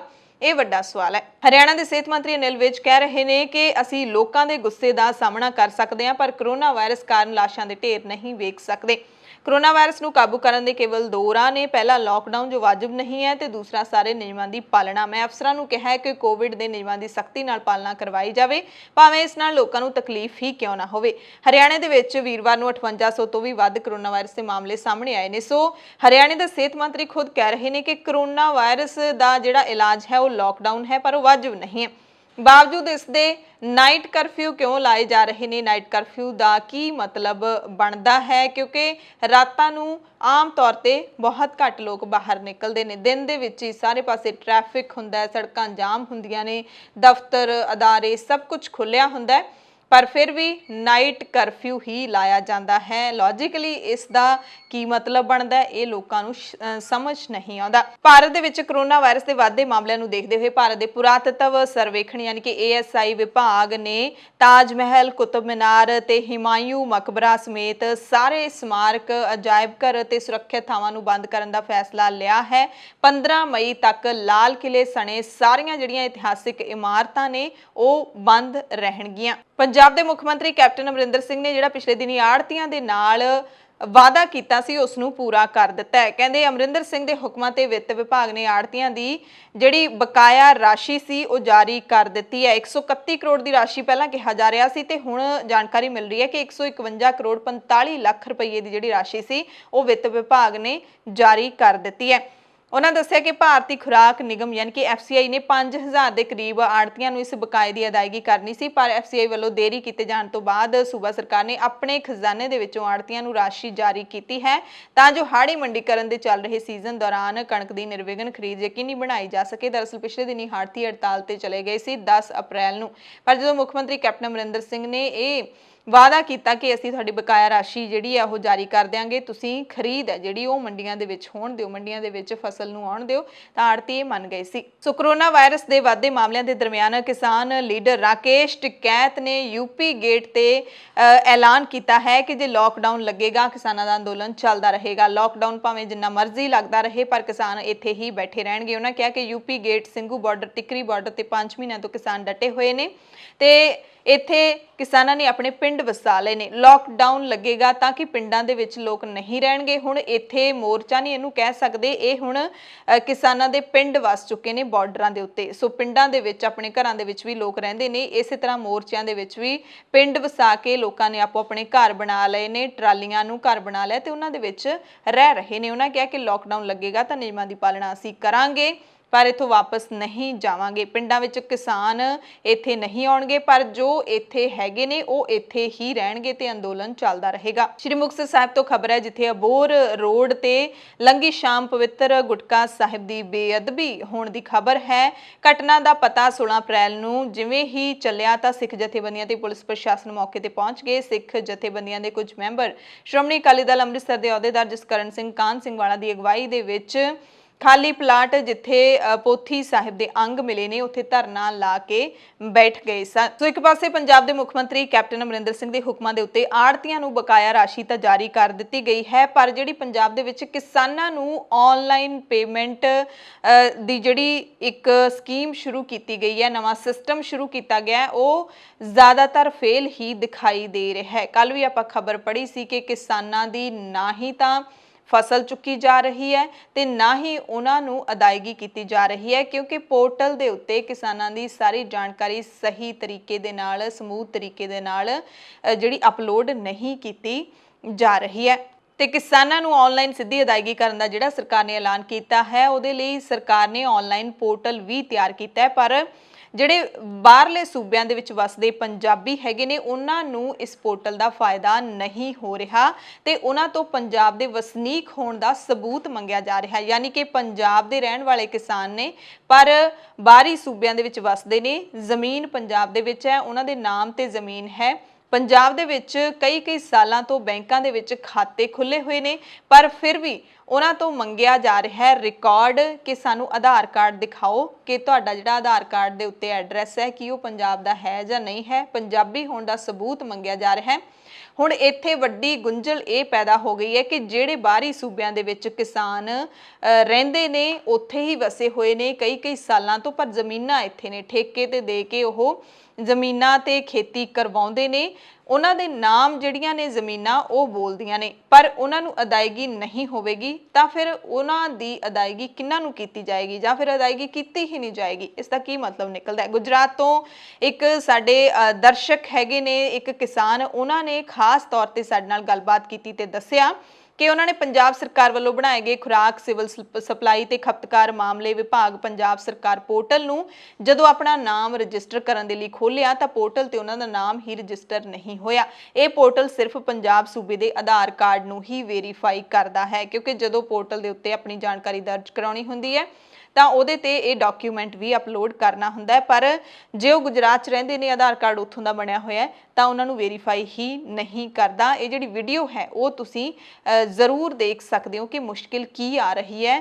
ਪੰਜਾਬ ਦੇ ਵਿੱਚ ਜ਼ਮੀਨਾਂ ਨੇ ਜਿਹੜੇ ਪੰਜਾਬੀ ਕਿਸਾਨਾਂ ਦੀਆਂ, ਪਰ ਬਾਹਰੀ ਸੂਬਿਆਂ ਦੇ ਵਿੱਚ ਵਸ ਰਹੇ ਨੇ, ਉਹਨਾਂ ਕੋਲੇ ਪੰਜਾਬੀ ਹੋਣ ਦਾ ਲਿਖਤੀ ਸਬੂਤ ਨਹੀਂ ਹੈ, ਆਧਾਰ ਕਾਰਡ ਨਹੀਂ ਹੈ, ਉਹਨਾਂ ਨੂੰ ਕਿਵੇਂ ਅਦਾਇਗੀ ਹੋਏਗੀ? ਇਹ ਵੀਡੀਓ ਜ਼ਰੂਰ ਦੇਖੋ। ਹਾਂਜੀ ਅੰਕਲ ਜੀ, ਆਹ ਹੈਗੀ ਇਹ ਵੈਬਸਾਈਟ ਹੈ ਜੀ, ਤੇ ਆ ਜਿੱਦਾਂ ਸਾਡਾ ਫੋਨ ਨੰਬਰ ਭਰਤਾ ਸੀਗਾ ਤੇ ਥੱਲੇ ਸਾਡਾ ਨਾਮ ਭਰਤਾ, ਪਿਤਾ ਦਾ ਨਾਮ ਤੇ ਹਨਾ ਗ੍ਰੈਂਡਫਾਦਰ ਨੇਮ ਆ ਗਿਆ, ਆਧਾਰ ਕਾਰਡ ਨੰਬਰ ਥੱਲੇ ਆ ਜਿਹੜਾ ਇੱਥੇ ਰਾਜ ਆਉਂਦਾ ਆ, ਰਾਜ ਦੇ ਵਿੱਚ ਇਕੱਲਾ ਪੰਜਾਬ ਹੀ ਆਉਂਦਾ, ਹੋਰ ਕੋਈ ਸਟੇਟ ਨਹੀਂ ਆਉਂਦੀ ਹੈਗੀ, ਤਾਂ ਕਰਕੇ ਇਕੱਲਾ ਪੰਜਾਬ ਦਾ ਹੀ ਜਾਣੀ ਆਧਾਰ ਕਾਰਡ ਚੱਕਦਾ ਆ। ਗਾਹਾਂ ਜਾਣੀ ਚੱਲ ਜਿੱਦਾਂ ਆਪਾਂ ਗਾਹਾਂ ਵੈਰੀਫਾਈ ਦੁਆ ਕਰ ਜਾਰੀ ਰੱਖੋ ਕਰ ਜਾ ਅਗਲਾ ਸਟੈਪ ਹੁੰਦਾ ਆ ਗਾਹਾਂ ਕੰਟੀਨਿਊ ਨਹੀਂ ਹੋਣਾ ਹੈਗਾ ਜੀ। ਆਹ ਇੱਥੇ ਇਕੱਲਾ ਪੰਜਾਬ ਹੀ ਸਟੇਟ ਚੱਕ ਰਿਹਾ ਆ ਜੀ, ਆਧਾਰ ਕਾਰਡ ਇਕੱਲਾ ਪੰਜਾਬ ਦਾ ਹੀ ਕਹਿੰਦੇ ਚਾਹੀਦਾ ਆ। ਹਰਿਆਣਾ ਦੇ ਕੁਰੂਕਸ਼ੇਤਰ ਦੇ ਵਿੱਚ ਬੀਜੇਪੀ ਪ੍ਰਧਾਨ ਓਪੀ ਧਨਖੜ ਦਾ ਕਿਸਾਨਾਂ ਨੇ ਜ਼ਬਰਦਸਤ ਵਿਰੋਧ ਕੀਤਾ ਹੈ। ਕਿਸਾਨਾਂ ਨੇ ਧਨਖੜ ਨੂੰ ਕਾਲੀਆਂ ਝੰਡੀਆਂ ਦਿਖਾਈਆਂ। ਪੁਲਿਸ ਨੇ ਪ੍ਰਦਰਸ਼ਨ ਕਰ ਰਹੇ ਕਿਸਾਨਾਂ ਨੂੰ ਬੈਰੀਕੇਡ ਲਾ ਕੇ ਅੱਗੇ ਵਧਣ ਤੋਂ ਰੋਕਿਆ। ਹਰਿਆਣਾ ਦੇ ਕੁਰੂਕਸ਼ੇਤਰ ਦੇ ਵਿੱਚ ਇੱਕ ਪ੍ਰੋਗਰਾਮ ਸੀ ਜਿਹਦੇ ਵਿੱਚ ਧਨਖੜ ਪਹੁੰਚੇ ਹੋਏ ਸੀ। ਪੁਲਿਸ ਨੇ ਇੱਕ ਨਿੱਜੀ ਚੈਨਲ ਦੇ ਪੱਤਰਕਾਰ ਨਾਲ ਵੀ ਧੱਕਾਮੁੱਕੀ ਕੀਤੀ ਹੈ। ਪੁਲਿਸ ਨੇ ਕਿਸਾਨਾਂ ਨੂੰ ਗ੍ਰਿਫਤਾਰ ਵੀ ਕੀਤਾ। ਸੰਗਰੂਰ ਦੇ ਲਹਿਰਾ ਗਾਗਾ ਤੋਂ ਖਬਰ ਹੈ, ਜਿੱਥੇ ਪਿੰਡ ਭੁਟਾਲ ਖੁਰਦ ਦੇ ਵਿੱਚ ਭਾਰਤੀ ਕਿਸਾਨ ਯੂਨੀਅਨ ਏਕਤਾ ਸਿੱਧੂਪੁਰ ਦੀ ਅਗਵਾਈ ਦੇ ਵਿੱਚ ਪਿੰਡ ਵਾਸੀਆਂ ਨੇ ਪਿੰਡ ਦੀ ਆਬਾਦੀ ਵਿੱਚ ਲੱਗਣ ਵਾਲੇ ਰਿਲਾਇੰਸ ਕੰਪਨੀ ਦੇ ਜੀਓ ਟਾਵਰ ਦਾ ਵਿਰੋਧ ਕਰਦੇ ਹੋਏ ਧਰਨਾ ਲਾ ਦਿੱਤਾ, ਯਾਨੀ ਕਿ ਟਾਵਰ ਲੱਗਣ ਨਹੀਂ ਦਿੱਤਾ। ਧਰਨੇ ਵਿੱਚ ਬੀਬੀਆਂ ਨੇ ਵੀ ਸ਼ਮੂਲੀਅਤ ਕੀਤੀ ਤੇ ਜੀਓ ਕੰਪਨੀ ਖਿਲਾਫ ਨਾਅਰੇਬਾਜ਼ੀ ਕੀਤੀ। ਉਹਨਾਂ ਕਿਹਾ ਕਿ ਆਬਾਦੀ ਦੇ ਵਿੱਚ ਟਾਵਰ ਲੱਗਣ ਨਾਲ ਜਿਹੜੀਆਂ ਇੱਥੇ ਖਤਰਨਾਕ ਤਰੰਗਾਂ ਪੈਦਾ ਹੁੰਦੀਆਂ ਨੇ, ਉਹਨਾਂ ਦਾ ਬੱਚਿਆਂ ਤੇ ਔਰਤਾਂ ਤੇ ਮਾਰੂ ਅਸਰ ਪਵੇਗਾ। ਇਸ ਵਾਸਤੇ ਪਿੰਡ ਵਾਸੀ ਕਿਸੇ ਵੀ ਸੂਰਤ ਵਿੱਚ ਆਬਾਦੀ ਦੇ ਵਿੱਚ ਟਾਵਰ ਲਾਉਣ ਦੀ ਇਜਾਜ਼ਤ ਨਹੀਂ ਦੇਣਗੇ। ਲੋਕਾਂ ਦੇ ਵਿਰੋਧ ਮਗਰੋਂ ਰਿਲਾਇੰਸ ਕੰਪਨੀ ਦੇ ਵਰਕਰਾਂ ਨੂੰ ਆਪਣਾ ਕੰਮ ਅੱਧ ਵਿਚਾਲੇ ਛੱਡਣਾ ਪਿਆ। ਮੌਕੇ ਤੇ ਪਹੁੰਚੇ ਐਸਐਚਓ ਗੁਰਮੀਤ ਸਿੰਘ ਨੇ ਵੀ ਲੋਕਾਂ ਨੂੰ ਭਰੋਸਾ ਦਿਵਾਇਆ ਕਿ ਇੱਥੇ ਟਾਵਰ ਨਹੀਂ ਲੱਗਣ ਦਿੱਤਾ ਜਾਏਗਾ। ਫਿਲਹਾਲ ਸੋਮਵਾਰ ਤੱਕ ਮਸਲਾ ਜਿਹੜਾ ਉਹ ਟਾਲਿਆ ਗਿਆ ਹੈ। ਉਸ ਤੋਂ ਬਾਅਦ ਫਿਰ ਕੀ ਹੋਵੇਗਾ ਇਸ ਬਾਰੇ ਕੁਝ ਨਹੀਂ ਕਿਹਾ ਜਾ ਸਕਦਾ। ਚੰਡੀਗੜ੍ਹ ਦੇ ਸਰਕਾਰੀ ਸਕੂਲਾਂ ਦੇ ਵਿੱਚ 9ਵੀਂ ਜਮਾਤ ਵਿੱਚ ਦਾਖਲੇ ਲਈ ਵਿਦਿਆਰਥੀਆਂ ਦੀ ਪ੍ਰੀਖਿਆ ਲਈ ਜਾਏਗੀ, ਯਾਨੀ ਕਿ ਐਂਟਰੈਂਸ ਟੈਸਟ ਲਿਆ ਜਾਏਗਾ। ਸਿੱਖਿਆ ਵਿਭਾਗ ਨੇ ਇਸ ਸੰਬੰਧੀ ਸਕੂਲ ਮੁਖੀਆਂ ਨੂੰ ਨਵੇਂ ਸਿਰੇ ਤੋਂ ਹਦਾਇਤਾਂ ਜਾਰੀ ਕਰ ਦਿੱਤੀਆਂ ਨੇ। ਸਕੂਲ ਮੁਖੀਆਂ ਨੂੰ ਦਾਖਲੇ ਸੰਬੰਧੀ ਭੀੜ ਘੱਟ ਕਰਨ ਲਈ ਵੇਰਵੇ ਸਕੂਲਾਂ ਦੇ ਬਾਹਰ ਲਾਉਣ ਲਈ ਵੀ ਕਿਹਾ ਗਿਆ। ਸਕੂਲ ਨੂੰ 9ਵੀਂ ਜਮਾਤ ਵਿੱਚ ਦਾਖਲੇ ਲਈ ਪ੍ਰੀਖਿਆ 22 ਤੋਂ 26 ਅਪ੍ਰੈਲ ਦੇ ਵਿਚਕਾਰ ਕਰਵਾਉਣ ਲਈ ਕਿਹਾ ਗਿਆ। ਇਹ ਪ੍ਰੀਖਿਆ ਸਾਰੇ ਵਿਸ਼ਿਆਂ ਦੀ ਨਹੀਂ ਹੋਵੇਗੀ, ਬਲਕਿ ਕਰੋਨਾ ਕਾਰਨ ਸਿਰਫ 2 ਘੰਟੇ ਦਾ ਟੈਸਟ ਹੋਏਗਾ, ਜਿਸ ਵਿੱਚ ਸਾਰੇ ਵਿਸ਼ਿਆਂ ਸੰਬੰਧੀ ਸਵਾਲ ਪੁੱਛੇ ਜਾਣਗੇ ਤੇ ਸਵਾਲਾਂ ਦੇ ਸਹੀ ਜਵਾਬ ਦੇਣ ਵਾਲੇ ਵਿਦਿਆਰਥੀਆਂ ਨੂੰ 9ਵੀਂ ਦੇ ਵਿੱਚ ਦਾਖਲਾ ਮਿਲੇਗਾ। ਕੋਰੋਨਾ ਦੇ ਕੇਸ ਵਧਣ ਕਾਰਨ ਚੰਡੀਗੜ੍ਹ ਦੇ ਸਾਰੇ ਸਕੂਲ ਵੀ ਬੰਦ ਨੇ, ਪਰ ਪਹਿਲੀ ਤੋਂ 8ਵੀਂ ਜਮਾਤ ਦੇ ਦਾਖਲੇ ਸ਼ੁਰੂ ਹੋ ਚੁੱਕੇ ਨੇ। ਇਸ ਕਰਕੇ ਵਿਦਿਆਰਥੀਆਂ ਦੇ ਮਾਪਿਆਂ ਨੂੰ ਕਿਹਾ ਗਿਆ ਕਿ ਉਹ ਦਾਖਲੇ ਦੇ ਲਈ ਸਕੂਲ ਮੁਖੀ ਨੂੰ ਈਮੇਲ ਕਰਕੇ ਵੀ ਦਾਖਲਾ ਲੈ ਸਕਦੇ ਨੇ। ਐਸਜੀਪੀਸੀ ਪ੍ਰਧਾਨ ਬੀਬੀ ਜਗੀਰ ਕੌਰ ਨੇ ਕੇਂਦਰ ਸਰਕਾਰ ਨੂੰ ਸੁਝਾਅ ਦਿੱਤਾ ਹੈ ਮੀਟਿੰਗ ਦੇ ਦਰਮਿਆਨ ਕਿ ਸ਼੍ਰੀ ਗੁਰੂ ਤੇਗ ਬਹਾਦਰ ਸਾਹਿਬ ਦੇ 400 ਸਾਲਾ ਪ੍ਰਕਾਸ਼ ਪੁਰਬ ਨੂੰ ਸਮਰਪਿਤ ਯੂਐਨਓ ਦੀ ਤਰਜ਼ ਦੇ ਉੱਤੇ ਵਿਸ਼ਵ ਪੱਧਰ ਦਾ ਵਿਸ਼ਵ ਸ਼ਾਂਤੀ ਕੇਂਦਰ ਸਥਾਪਿਤ ਕੀਤਾ ਜਾਣਾ ਚਾਹੀਦਾ ਹੈ। ਉਹਨਾਂ ਨੇ ਪ੍ਰਧਾਨ ਮੰਤਰੀ ਨਰਿੰਦਰ ਮੋਦੀ ਦੇ ਨਾਲ ਜੋ ਸ਼ਤਾਬਦੀ ਸੰਬੰਧੀ ਬੈਠਕ ਹੋਈ ਹੈ ਉਸ ਦੇ ਵਿੱਚ ਇਹ ਮੰਗ ਰੱਖੀ ਹੈ। ਜਗੀਰ ਕੌਰ ਨੇ ਕਿਹਾ ਕਿ ਗੁਰੂ ਸਾਹਿਬ ਨੂੰ ਸਮਰਪਿਤ ਕੋਈ ਢੁਕਵੀਂ ਯਾਦਗਾਰ ਉਸਾਰੀ ਜਾਵੇ ਜੋ ਦੁਨੀਆ ਦੇ ਵਿੱਚ ਮਿਸਾਲ ਹੋਵੇ। ਗੁਰੂ ਸਾਹਿਬ ਦੇ ਜੀਵਨ ਨਾਲ ਸੰਬੰਧਿਤ ਪਾਠ ਨੂੰ ਸਕੂਲ ਬੋਰਡਾਂ ਖਾਸ ਤੌਰ ਤੇ ਐਨਸੀਈਆਰਟੀ ਦੀਆਂ ਪੁਸਤਕਾਂ ਦੇ ਵਿੱਚ ਸ਼ਾਮਲ ਕੀਤਾ ਜਾਵੇ। ਗੁਰੂ ਸਾਹਿਬ ਤੇ ਸਿੱਖ ਇਤਿਹਾਸ ਨਾਲ ਸੰਬੰਧਿਤ ਸਿਲੇਬਸ ਦੇ ਵਿੱਚ ਮਤਭੇਦਾਂ ਤੋਂ ਬਚਣ ਲਈ ਐਸਜੀਪੀਸੀ ਦੇ ਇੱਕ ਨੁਮਾਇੰਦੇ ਨੂੰ ਇਹਨਾਂ ਦੀ ਘੋਖ ਕਰਨ ਵਾਲੀ ਕਮੇਟੀ ਵਿੱਚ ਸ਼ਾਮਲ ਕੀਤਾ ਜਾਵੇ। ਗੁਰੂ ਸਾਹਿਬ ਦੀ ਬਾਣੀ ਦਾ ਅਨੁਵਾਦ ਭਾਰਤ ਦੀਆਂ ਸਾਰੀਆਂ ਭਾਸ਼ਾਵਾਂ ਵਿੱਚ ਕੀਤਾ ਜਾਵੇ। ਜਗੀਰ ਕੌਰ ਨੇ ਕਿਹਾ ਕਿ ਇਸ ਦਿਨ ਨੂੰ ਮਨੁੱਖੀ ਹੱਕਾਂ ਦਾ ਦਿਨ ਐਲਾਨਿਆ ਜਾਵੇ ਤੇ ਇਸ ਬਾਰੇ ਯੂਐਨਓ ਨੂੰ ਵਿਸ਼ਵ ਪੱਧਰ ਤੇ ਮਾਨਤਾ ਲਈ ਲਿਖਿਆ ਜਾਵੇ। ਲੋਕਾਂ ਤੇ ਲੋਕ ਨੁਮਾਇੰਦਿਆਂ ਤੱਕ ਗੱਲ ਪਹੁੰਚਾਉਣ ਲਈ ਯੂਐਨਓ ਵਿੱਚ ਸਿੱਖ ਨੁਮਾਇੰਦਾ ਸ਼ਾਮਲ ਕਰਵਾਉਣ ਲਈ ਯਤਨ ਕੀਤੇ ਜਾਣ। ਬੀਬੀ ਜਗੀਰ ਕੌਰ ਨੇ ਪ੍ਰਧਾਨ ਮੰਤਰੀ ਮੋਦੀ ਤੋਂ ਇਹ ਵੀ ਮੰਗ ਕੀਤੀ ਕਿ ਕਰਤਾਰਪੁਰ ਸਾਹਿਬ ਦਾ ਲਾਂਘਾ ਖੋਲ ਦਿਓ। ਇਸ ਦੌਰਾਨ ਐਸਜੀਪੀਸੀ ਨੇ ਸ਼ਤਾਬਦੀ ਸੰਬੰਧੀ ਯਾਦਗਾਰੀ ਸਿੱਕਾ, ਡਾਕ ਟਿਕਟ ਅਤੇ ਡਾਕ ਲਿਫਾਫਾ ਜਾਰੀ ਕਰਨ ਲਈ ਕੇਂਦਰ ਸਰਕਾਰ ਨੂੰ ਡਿਜ਼ਾਈਨ ਵੀ ਭੇਜ ਦਿੱਤਾ ਹੈ। ਕੇਂਦਰ ਸਰਕਾਰ ਦੇ ਮੰਤਰੀ ਨਿਤ ਦਿਨ ਨਵੇਂ ਬਿਆਨ ਦੇ ਰਹੇ ਨੇ ਕਿ ਕੋਰੋਨਾ ਦੇ ਕਰਕੇ ਕਿਸਾਨਾਂ ਨੂੰ ਅੰਦੋਲਨ ਖਤਮ ਕਰ ਦੇਣਾ ਚਾਹੀਦਾ ਤੇ ਆਪੋ ਆਪਣੇ ਘਰਾਂ ਨੂੰ ਵਾਪਸ ਚਲੇ ਜਾਣਾ ਚਾਹੀਦਾ ਹੈ, ਪਰ ਕਿਸਾਨਾਂ ਦੇ ਮੋਰਚੇ ਚੁਕਵਾਉਣਾ ਇੰਨਾ ਸੌਖਾ ਨਹੀਂ ਹੈ ਕਿਉਂਕਿ ਕਣਕ ਦੇ ਸੀਜ਼ਨ ਦੇ ਵਿੱਚ ਵੀ ਕਿਸਾਨਾਂ ਨੇ ਨਵੀਂ ਰਣਨੀਤੀ ਹੈ ਜਿਹੜੀ ਉਹਦੇ ਤਹਿਤ ਕੰਮ ਕਰਨਾ ਸ਼ੁਰੂ ਕਰ ਦਿੱਤਾ ਹੈ, ਜਿਹੜੀ ਕਾਮਯਾਬ ਵੀ ਹੋ ਰਹੀ ਹੈ। ਕਿਸਾਨਾਂ ਨੇ ਤਿਆਰੀ ਖਿੱਚ ਲਈ ਹੈ, ਜਿੱਥੇ ਸਰਕਾਰ ਦਾਅਵੇ ਕਰ ਰਹੀ ਹੈ ਕਿ ਕੋਰੋਨਾ ਦੇ ਕਹਿਰ ਦੇ ਵਿੱਚ ਅੰਦਰੋਂ ਅੰਦਰੀ ਸਰਕਾਰ ਨੂੰ ਲੱਗਦਾ ਹੈ ਕਿ ਉਹ ਕਿਸਾਨਾਂ ਨੂੰ ਇੱਥੋਂ ਉਠਾਉਣ ਦੇ ਵਿੱਚ ਕਾਮਯਾਬ ਹੋ ਜਾਣਗੇ, ਪਰ ਫਸਲਾਂ ਸਾਂਭਣ ਲਈ ਪਿੰਡਾਂ ਨੂੰ ਪਰਤੇ ਕਿਸਾਨਾਂ ਦੀ ਥਾਂ ਤੇ ਮੋਰਚਿਆਂ ਤੇ ਹੁਣ ਵੱਡੀ ਗਿਣਤੀ ਵਿੱਚ ਔਰਤਾਂ ਪਹੁੰਚ ਰਹੀਆਂ ਨੇ। ਪੰਜਾਬ ਵਿੱਚ ਵੀ ਬਹੁਤ ਸਾਰੇ ਧਰਨਿਆਂ ਦੀ ਕਮਾਨ ਵੀ ਔਰਤਾਂ ਦੇ ਹੱਥ ਵਿੱਚ ਹੈ। ਪੰਜਾਬ ਤੇ ਹਰਿਆਣਾ ਦੀਆਂ ਵੱਡੀ ਗਿਣਤੀ ਵਿੱਚ ਔਰਤਾਂ ਦਿੱਲੀ ਦੇ ਮੋਰਚਿਆਂ ਤੇ ਪਹੁੰਚ ਰਹੀਆਂ ਨੇ। ਸੰਯੁਕਤ ਕਿਸਾਨ ਮੋਰਚੇ ਦੇ ਲੀਡਰਾਂ ਨੇ ਦੱਸਿਆ ਕਿ 32 ਕਿਸਾਨ ਜਥੇਬੰਦੀਆਂ ਦੇ ਵੱਲੋਂ ਪੱਕੇ ਮੋਰਚੇ ਨੇ ਜਿਹੜੇ ਉਹ ਲਗਾਤਾਰ 199 ਦਿਨਾਂ ਤੋਂ ਬਾਅਦ ਵੀ ਜਾਰੀ ਨੇ ਤੇ ਕਿਸਾਨਾਂ ਦੇ ਹਾੜੀ ਦੇ ਕੰਮਾਂ 'ਚ ਰੁੱਝੇ ਹੋਣ ਕਰਕੇ ਮੋਰਚਿਆਂ ਦੀ ਕਮਾਨ ਔਰਤਾਂ ਨੇ ਸਾਂਭ ਲਈ ਹੈ। ਮੋਰਚਿਆਂ ਤੇ ਮੰਚ ਵੀ ਔਰਤਾਂ ਸਾਂਭ ਰਹੀਆਂ ਨੇ, ਵੱਡੀਆਂ ਜ਼ਿੰਮੇਵਾਰੀਆਂ ਨਿਭਾ ਰਹੀਆਂ ਨੇ।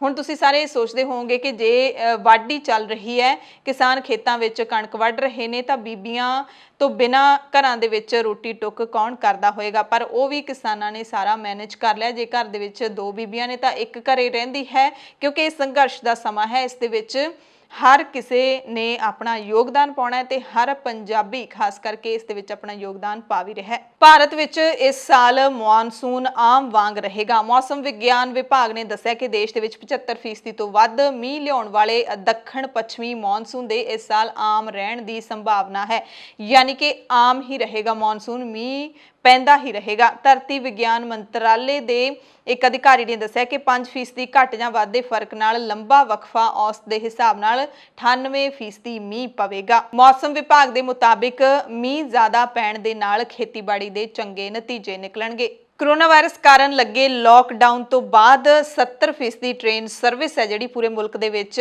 ਚਾਲੂ ਹੋ ਗਈ ਹੈ। ਸਰਵਿਸ ਸੇਵਾ ਬਹਾਲ ਹੋ ਗਈ ਹੈ। ਭੀੜਭਾੜ ਤੋਂ ਬਚਣ ਲਈ ਅਪ੍ਰੈਲ ਮਈ ਦੇ ਮਹੀਨੇ ਵਿੱਚ ਜ਼ਿਆਦਾ ਟ੍ਰੇਨਾਂ ਚਲਾਈਆਂ ਜਾਣਗੀਆਂ। ਰੇਲਵੇ ਵਿਭਾਗ ਨੇ ਜਾਣਕਾਰੀ ਦਿੱਤੀ ਹੈ ਕਿ 140 ਵਾਧੂ ਟ੍ਰੇਨਾਂ ਅਪ੍ਰੈਲ ਮਈ ਮਹੀਨੇ 'ਚ ਸ਼ੁਰੂ ਕੀਤੀਆਂ ਜਾ ਰਹੀਆਂ ਨੇ ਤੇ ਔਸਤਨ 1490 ਟ੍ਰੇਨਾਂ ਰੋਜ਼ਾਨਾ ਚੱਲ ਰਹੀਆਂ ਨੇ। ਕੋਰੋਨਾ ਦੇ ਤੌਰ ਤੇ 28 ਸਪੈਸ਼ਲ ਟ੍ਰੇਨਾਂ ਵੀ ਚਲਾਈਆਂ ਜਾ ਰਹੀਆਂ ਨੇ। ਪੰਜਾਬ ਦੇ ਵਿੱਚ ਆਮ ਤੌਰ ਤੇ ਆਪਾਂ ਇਹ ਖਬਰਾਂ ਸੁਣਦੇ ਹਾਂ ਕਿ ਵਿਦੇਸ਼ੀ ਲਾੜੇ ਨੇ ਜਿਹੜੇ ਪੰਜਾਬ ਦੀਆਂ ਕੁੜੀਆਂ ਦੇ ਨਾਲ ਵਿਆਹ ਕਰਵਾਉਂਦੇ ਨੇ, ਫਿਰ ਪੈਸੇ ਠੱਗ ਕੇ ਦਾਸ ਦੇ ਵਿੱਚ ਅੰਨਾ ਪੈਸਾ ਲੈ ਕੇ ਤੇ ਕੁੜੀਆਂ ਨੂੰ ਬਾਹਰ ਹੀ ਨਹੀਂ ਬੁਲਾਉਂਦੇ। ਪਰ ਹੁਣ ਇੱਕ ਬਿਲਕੁਲ ਹੀ ਉਲਟਾ ਮਾਮਲਾ ਸਾਹਮਣੇ ਆਇਆ ਹੈ। ਜਦੋਂ ਆਇਲਟਸ ਕਰਕੇ ਵਿਦੇਸ਼ ਜਾਣ ਵਾਲੀਆਂ ਲੜਕੀਆਂ ਤੇ ਲੜਕੇ ਦੀ ਕੰਟਰੈਕਟ ਮੈਰਿਜ ਦੇ ਠੱਗੀ ਹੈ ਜਿਹੜੀ ਉਹ ਇੱਕ ਲੜਕੇ ਦੇ ਨਾਲ ਵੱਜੀ ਹੈ। ਵਿਦੇਸ਼ ਵਿੱਚ ਸੈਟਲ ਕਰਨ ਦੇ ਲਈ ਲੜਕੇ ਦਾ ਪਰਿਵਾਰ ਵਿਆਹ ਤੋਂ ਲੈ ਕੇ ਵਿਦੇਸ਼ ਭੇਜਣ ਤੱਕ ਦਾ ਸਾਰਾ ਖਰਚਾ ਜਿਹੜਾ ਕਰਦਾ ਹੈ ਤੇ ਲੜਕੀ ਨੂੰ ਵਿਦੇਸ਼ ਭੇਜਦਾ ਹੈ, ਸੈੱਟ ਕਰਦਾ ਹੈ। ਪਰ ਜਦੋਂ ਲੜਕੇ ਨੂੰ ਯਾਨੀ ਕਿ ਉਹਦੇ ਕੰਟਰੈਕਟ ਮੈਰਿਜ ਵਾਲੇ ਪਤੀ ਨੂੰ ਉੱਧਰ ਬੁਲਾਉਣ ਦੀ ਗੱਲ ਆਉਂਦੀ ਹੈ ਤਾਂ ਲੜਕੀ ਦਾ ਫੋਨ ਹੀ ਸਵਿਚ ਆਫ ਹੋ ਜਾਂਦਾ ਹੈ। ਮਾਮਲਾ ਤਲਵੰਡੀ ਭਾਈ ਥਾਣੇ ਅਧੀਨ ਪੈਂਦੇ ਪਿੰਡ ਸੁਲਹਾਨੀ ਤੋਂ ਸਾਹਮਣੇ ਆਇਆ, ਜਿੱਥੇ ਇੱਕ ਲੜਕਾ ਇਸੇ ਤਰ੍ਹਾਂ ਦੀ ਧੋਖਾਧੜੀ ਦਾ ਸ਼ਿਕਾਰ ਹੋਇਆ। ਇਸ ਲੜਕੇ ਨੇ ਆਪਣੀ ਪਸੰਦ ਦੀ ਇੱਕ ਲੜਕੀ ਨੂੰ ਵਿਦੇਸ਼ ਭੇਜਣ ਲਈ 65 ਲੱਖ ਰੁਪਏ ਪੜ੍ਹਾਈ ਤੇ ਵੀਜ਼ੇ ਤੇ ਖਰਚ ਕੀਤੇ। ਵਿਦੇਸ਼ ਜਾਣ ਤੋਂ ਬਾਅਦ ਵੀ ਇਹ ਲੜਕੇ ਤੋਂ ਪੈਸੇ ਲਗਾਤਾਰ ਮੰਗਵਾਉਂਦੀ ਰਹੀ, ਪਰ ਜਦੋਂ ਜ਼ਰੂਰਤ ਪੂਰੀ ਹੋ ਗਈ ਤਾਂ ਨੌਜਵਾਨ ਦਾ ਫੋਨ ਚੁੱਕਣਾ ਹੀ ਬੰਦ ਕਰ ਦਿੱਤਾ। ਇੱਥੋਂ ਤੱਕ ਕਿ ਉਸਨੇ ਆਪਣੇ ਪਤੀ ਦਾ ਨੰਬਰ ਵੀ ਬਲੌਕ ਕਰ ਦਿੱਤਾ ਤੇ ਹੁਣ ਮੁੰਡੇ ਦੇ ਪਰਿਵਾਰ ਵਾਲੇ ਨੇ ਲੜਕੀ ਅਤੇ ਉਸਦੇ ਪਰਿਵਾਰ ਦੇ ਖਿਲਾਫ ਧੋਖਾਧੜੀ ਦਾ ਕੇਸ ਦਰਜ ਕਰਵਾਇਆ ਗਿਆ। ਪੁਲਿਸ ਨੂੰ ਦਿੱਤੀ ਸ਼ਿਕਾਇਤ ਦੇ ਵਿੱਚ ਦੱਸਿਆ ਗਿਆ ਕਿ ਪਿੰਡ ਸੁਲਹਾਨੀ ਦੇ ਨੌਜਵਾਨ ਨੂੰ ਉਸਦੇ ਮਾਪੇ ਵਿਦੇਸ਼ ਵਸਾਉਣਾ ਚਾਹੁੰਦੇ ਸੀ। ਲਵਪ੍ਰੀਤ ਸਿੰਘ ਨਾਮ ਹੈ। ਪਿਤਾ ਜਤਿੰਦਰ ਸਿੰਘ ਨੇ ਪਿੰਡ ਦੇ ਚੌਂਕੀਦਾਰ ਸੁਖਦੇਵ ਸਿੰਘ ਰਾਹੀਂ ਜ਼ਿਲ੍ਹਾ ਫਰੀਦਕੋਟ ਦੇ ਪਿੰਡ ਸੁਖੀਆ ਦੇ ਗੁਰਤੇਜ ਸਿੰਘ ਦੇ ਨਾਲ ਮੁਲਾਕਾਤ ਕੀਤੀ। ਉਹਨਾਂ ਦੀ ਧੀ ਨੇ ਚੰਗੇ ਬੈਂਡ ਲੈ ਕੇ ਆਇਲਟਸ ਦਾ ਪੇਪਰ ਕਲੀਅਰ ਕੀਤਾ ਸੀ ਤੇ ਉਸਦੇ ਮਾਤਾ-ਪਿਤਾ ਵੀ ਆਪਣੀ ਧੀ ਨੂੰ ਆਸਟ੍ਰੇਲੀਆ ਭੇਜਣ ਦੀ ਤਿਆਰੀ ਕਰ ਰਹੇ ਸੀ। ਦੋਵਾਂ ਦਾ ਵਿਆਹ ਹੋ ਗਿਆ, ਪਰ ਉਸ ਤੋਂ ਬਾਅਦ ਜਦੋਂ ਵਿਆਹ ਤੋਂ ਬਾਅਦ ਕੁੜੀ ਨੂੰ ਵਿਦੇਸ਼ ਵੀ ਭੇਜ ਦਿੱਤਾ ਗਿਆ ਸਟੂਡੈਂਟ ਵੀਜ਼ੇ ਤੇ। ਉਸ ਤੋਂ ਬਾਅਦ ਜਿੰਨਾ ਖਰਚਾ ਪੜ੍ਹਾਈ ਆਦਿ ਤੇ ਆਉਣਾ ਸੀ ਉਹ ਸਾਰਾ ਮੁੰਡੇ ਵਾਲਿਆਂ ਨੇ ਭੇਜਿਆ, ਖਰਚਾ ਕੀਤਾ, ਜਿੰਨੇ ਮਰਜ਼ੀ ਪੈਸੇ ਉਹ ਮੰਗਵਾਉਂਦੀ ਰਹੀ ਤੇ ਕੁੱਲ ਜਿਹੜੀ ਰਾਸ਼ੀ ਹੈ ਉਹ 65 ਲੱਖ ਰੁਪਏ ਬਣਦੀ ਹੈ। ਤੇ ਆਖਰੀ ਵਾਰੀ 19 ਜੁਲਾਈ 2018 ਨੂੰ ਨਵਨੀਤ ਕੌਰ ਆਪਣੇ ਪਤੀ ਲਵਪ੍ਰੀਤ ਸਿੰਘ ਤੋਂ 5 ਲੱਖ ਰੁਪਏ ਦੀ ਨਕਦੀ ਲੈ ਕੇ ਆਸਟ੍ਰੇਲੀਆ ਗਈ ਸੀ। 20 ਅਕਤੂਬਰ 2018 ਨੂੰ ਕਾਲਜ ਵਿੱਚ ਛੁੱਟੀਆਂ ਹੁੰਦੇ ਹੀ ਵਾਪਸ ਪਰਤੀ। 2 ਮਹੀਨੇ ਬਾਅਦ ਫਿਰ ਆਸਟ੍ਰੇਲੀਆ ਚਲੀ ਗਈ। ਪਤੀ ਦੀ ਫਾਈਲ ਦਾਖਲ ਕਰਨ ਦੇ ਬਹਾਨੇ 5 ਲੱਖ ਨਕਦੀ ਲੈ ਕੇ ਗਈ ਸੀ, ਪਰ ਫਿਰ ਉਸਨੇ ਪਰਿਵਾਰ ਨਾਲੋਂ ਨਾਤਾ ਤੋੜ ਲਿਆ ਸੀ।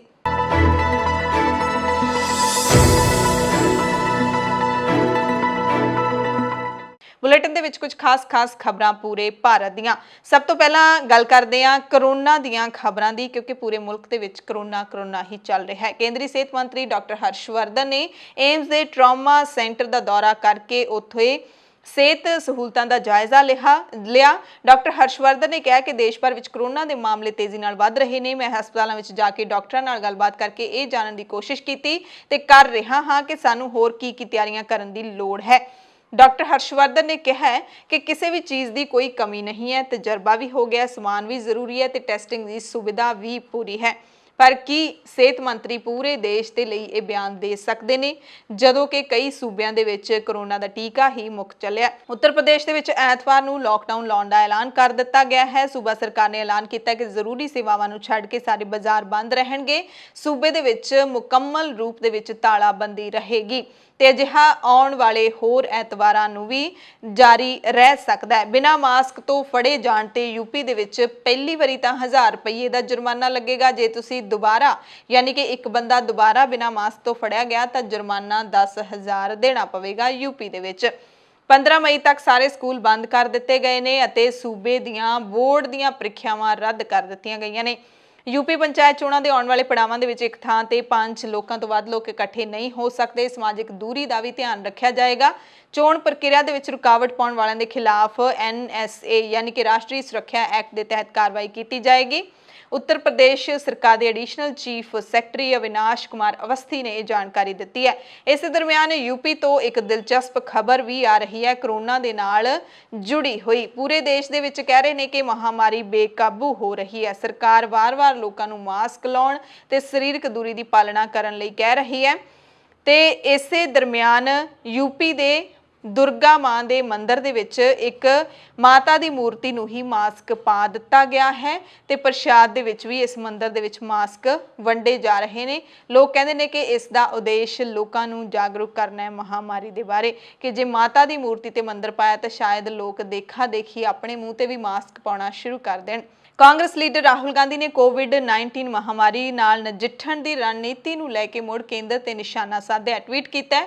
ਕਹਿੰਦੇ ਕੇਂਦਰ ਸਰਕਾਰ ਦੀ ਕੋਵਿਡ ਰਣਨੀਤੀ ਕੀ ਹੈ?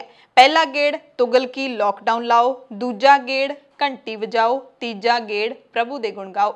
ਇਸ ਦੇ ਨਾਲ ਹੀ ਕਾਂਗਰਸ ਦੀ ਜਨਰਲ ਸਕੱਤਰ ਪ੍ਰਿਯੰਕਾ ਗਾਂਧੀ ਵਾਡਰਾ ਨੇ ਲੋਕਾਂ ਨੂੰ ਅਪੀਲ ਕੀਤੀ ਹੈ ਕਿ ਪਿਆਰੇ ਦੇਸ਼ ਵਾਸੀਓ, ਸਾਰਿਆਂ ਲਈ ਬਹੁਤ ਸੰਕਟ ਦਾ ਸਮਾਂ ਹੈ। ਸਾਡੇ ਸਾਰਿਆਂ ਦੇ ਪਰਿਵਾਰਕ ਮੈਂਬਰ, ਦੋਸਤ ਮਿੱਤਰ ਤੇ ਆਸ-ਪਾਸ ਦੇ ਲੋਕ ਕਰੋਨਾ ਮਹਾਮਾਰੀ ਦੀ ਲਪੇਟ 'ਚ ਆ ਰਹੇ ਨੇ। ਤੁਹਾਨੂੰ ਸਭ ਨੂੰ ਅਪੀਲ ਹੈ ਮਾਸਕ ਲਾਓ, ਕੋਵਿਡ ਤੋਂ ਸੁਰੱਖਿਆ ਸੰਬੰਧੀ ਸਾਰੇ ਨਿਯਮਾਂ ਦਾ ਪਾਲਣ ਕਰੋ ਤੇ ਸਾਵਧਾਨੀ ਅਤੇ ਸੰਵੇਦਨਾ ਦੇ ਨਾਲ ਸਾਨੂੰ ਮਿਲ ਕੇ ਇਹ ਜੰਗ ਜਿੱਤਣੀ ਪਵੇਗੀ।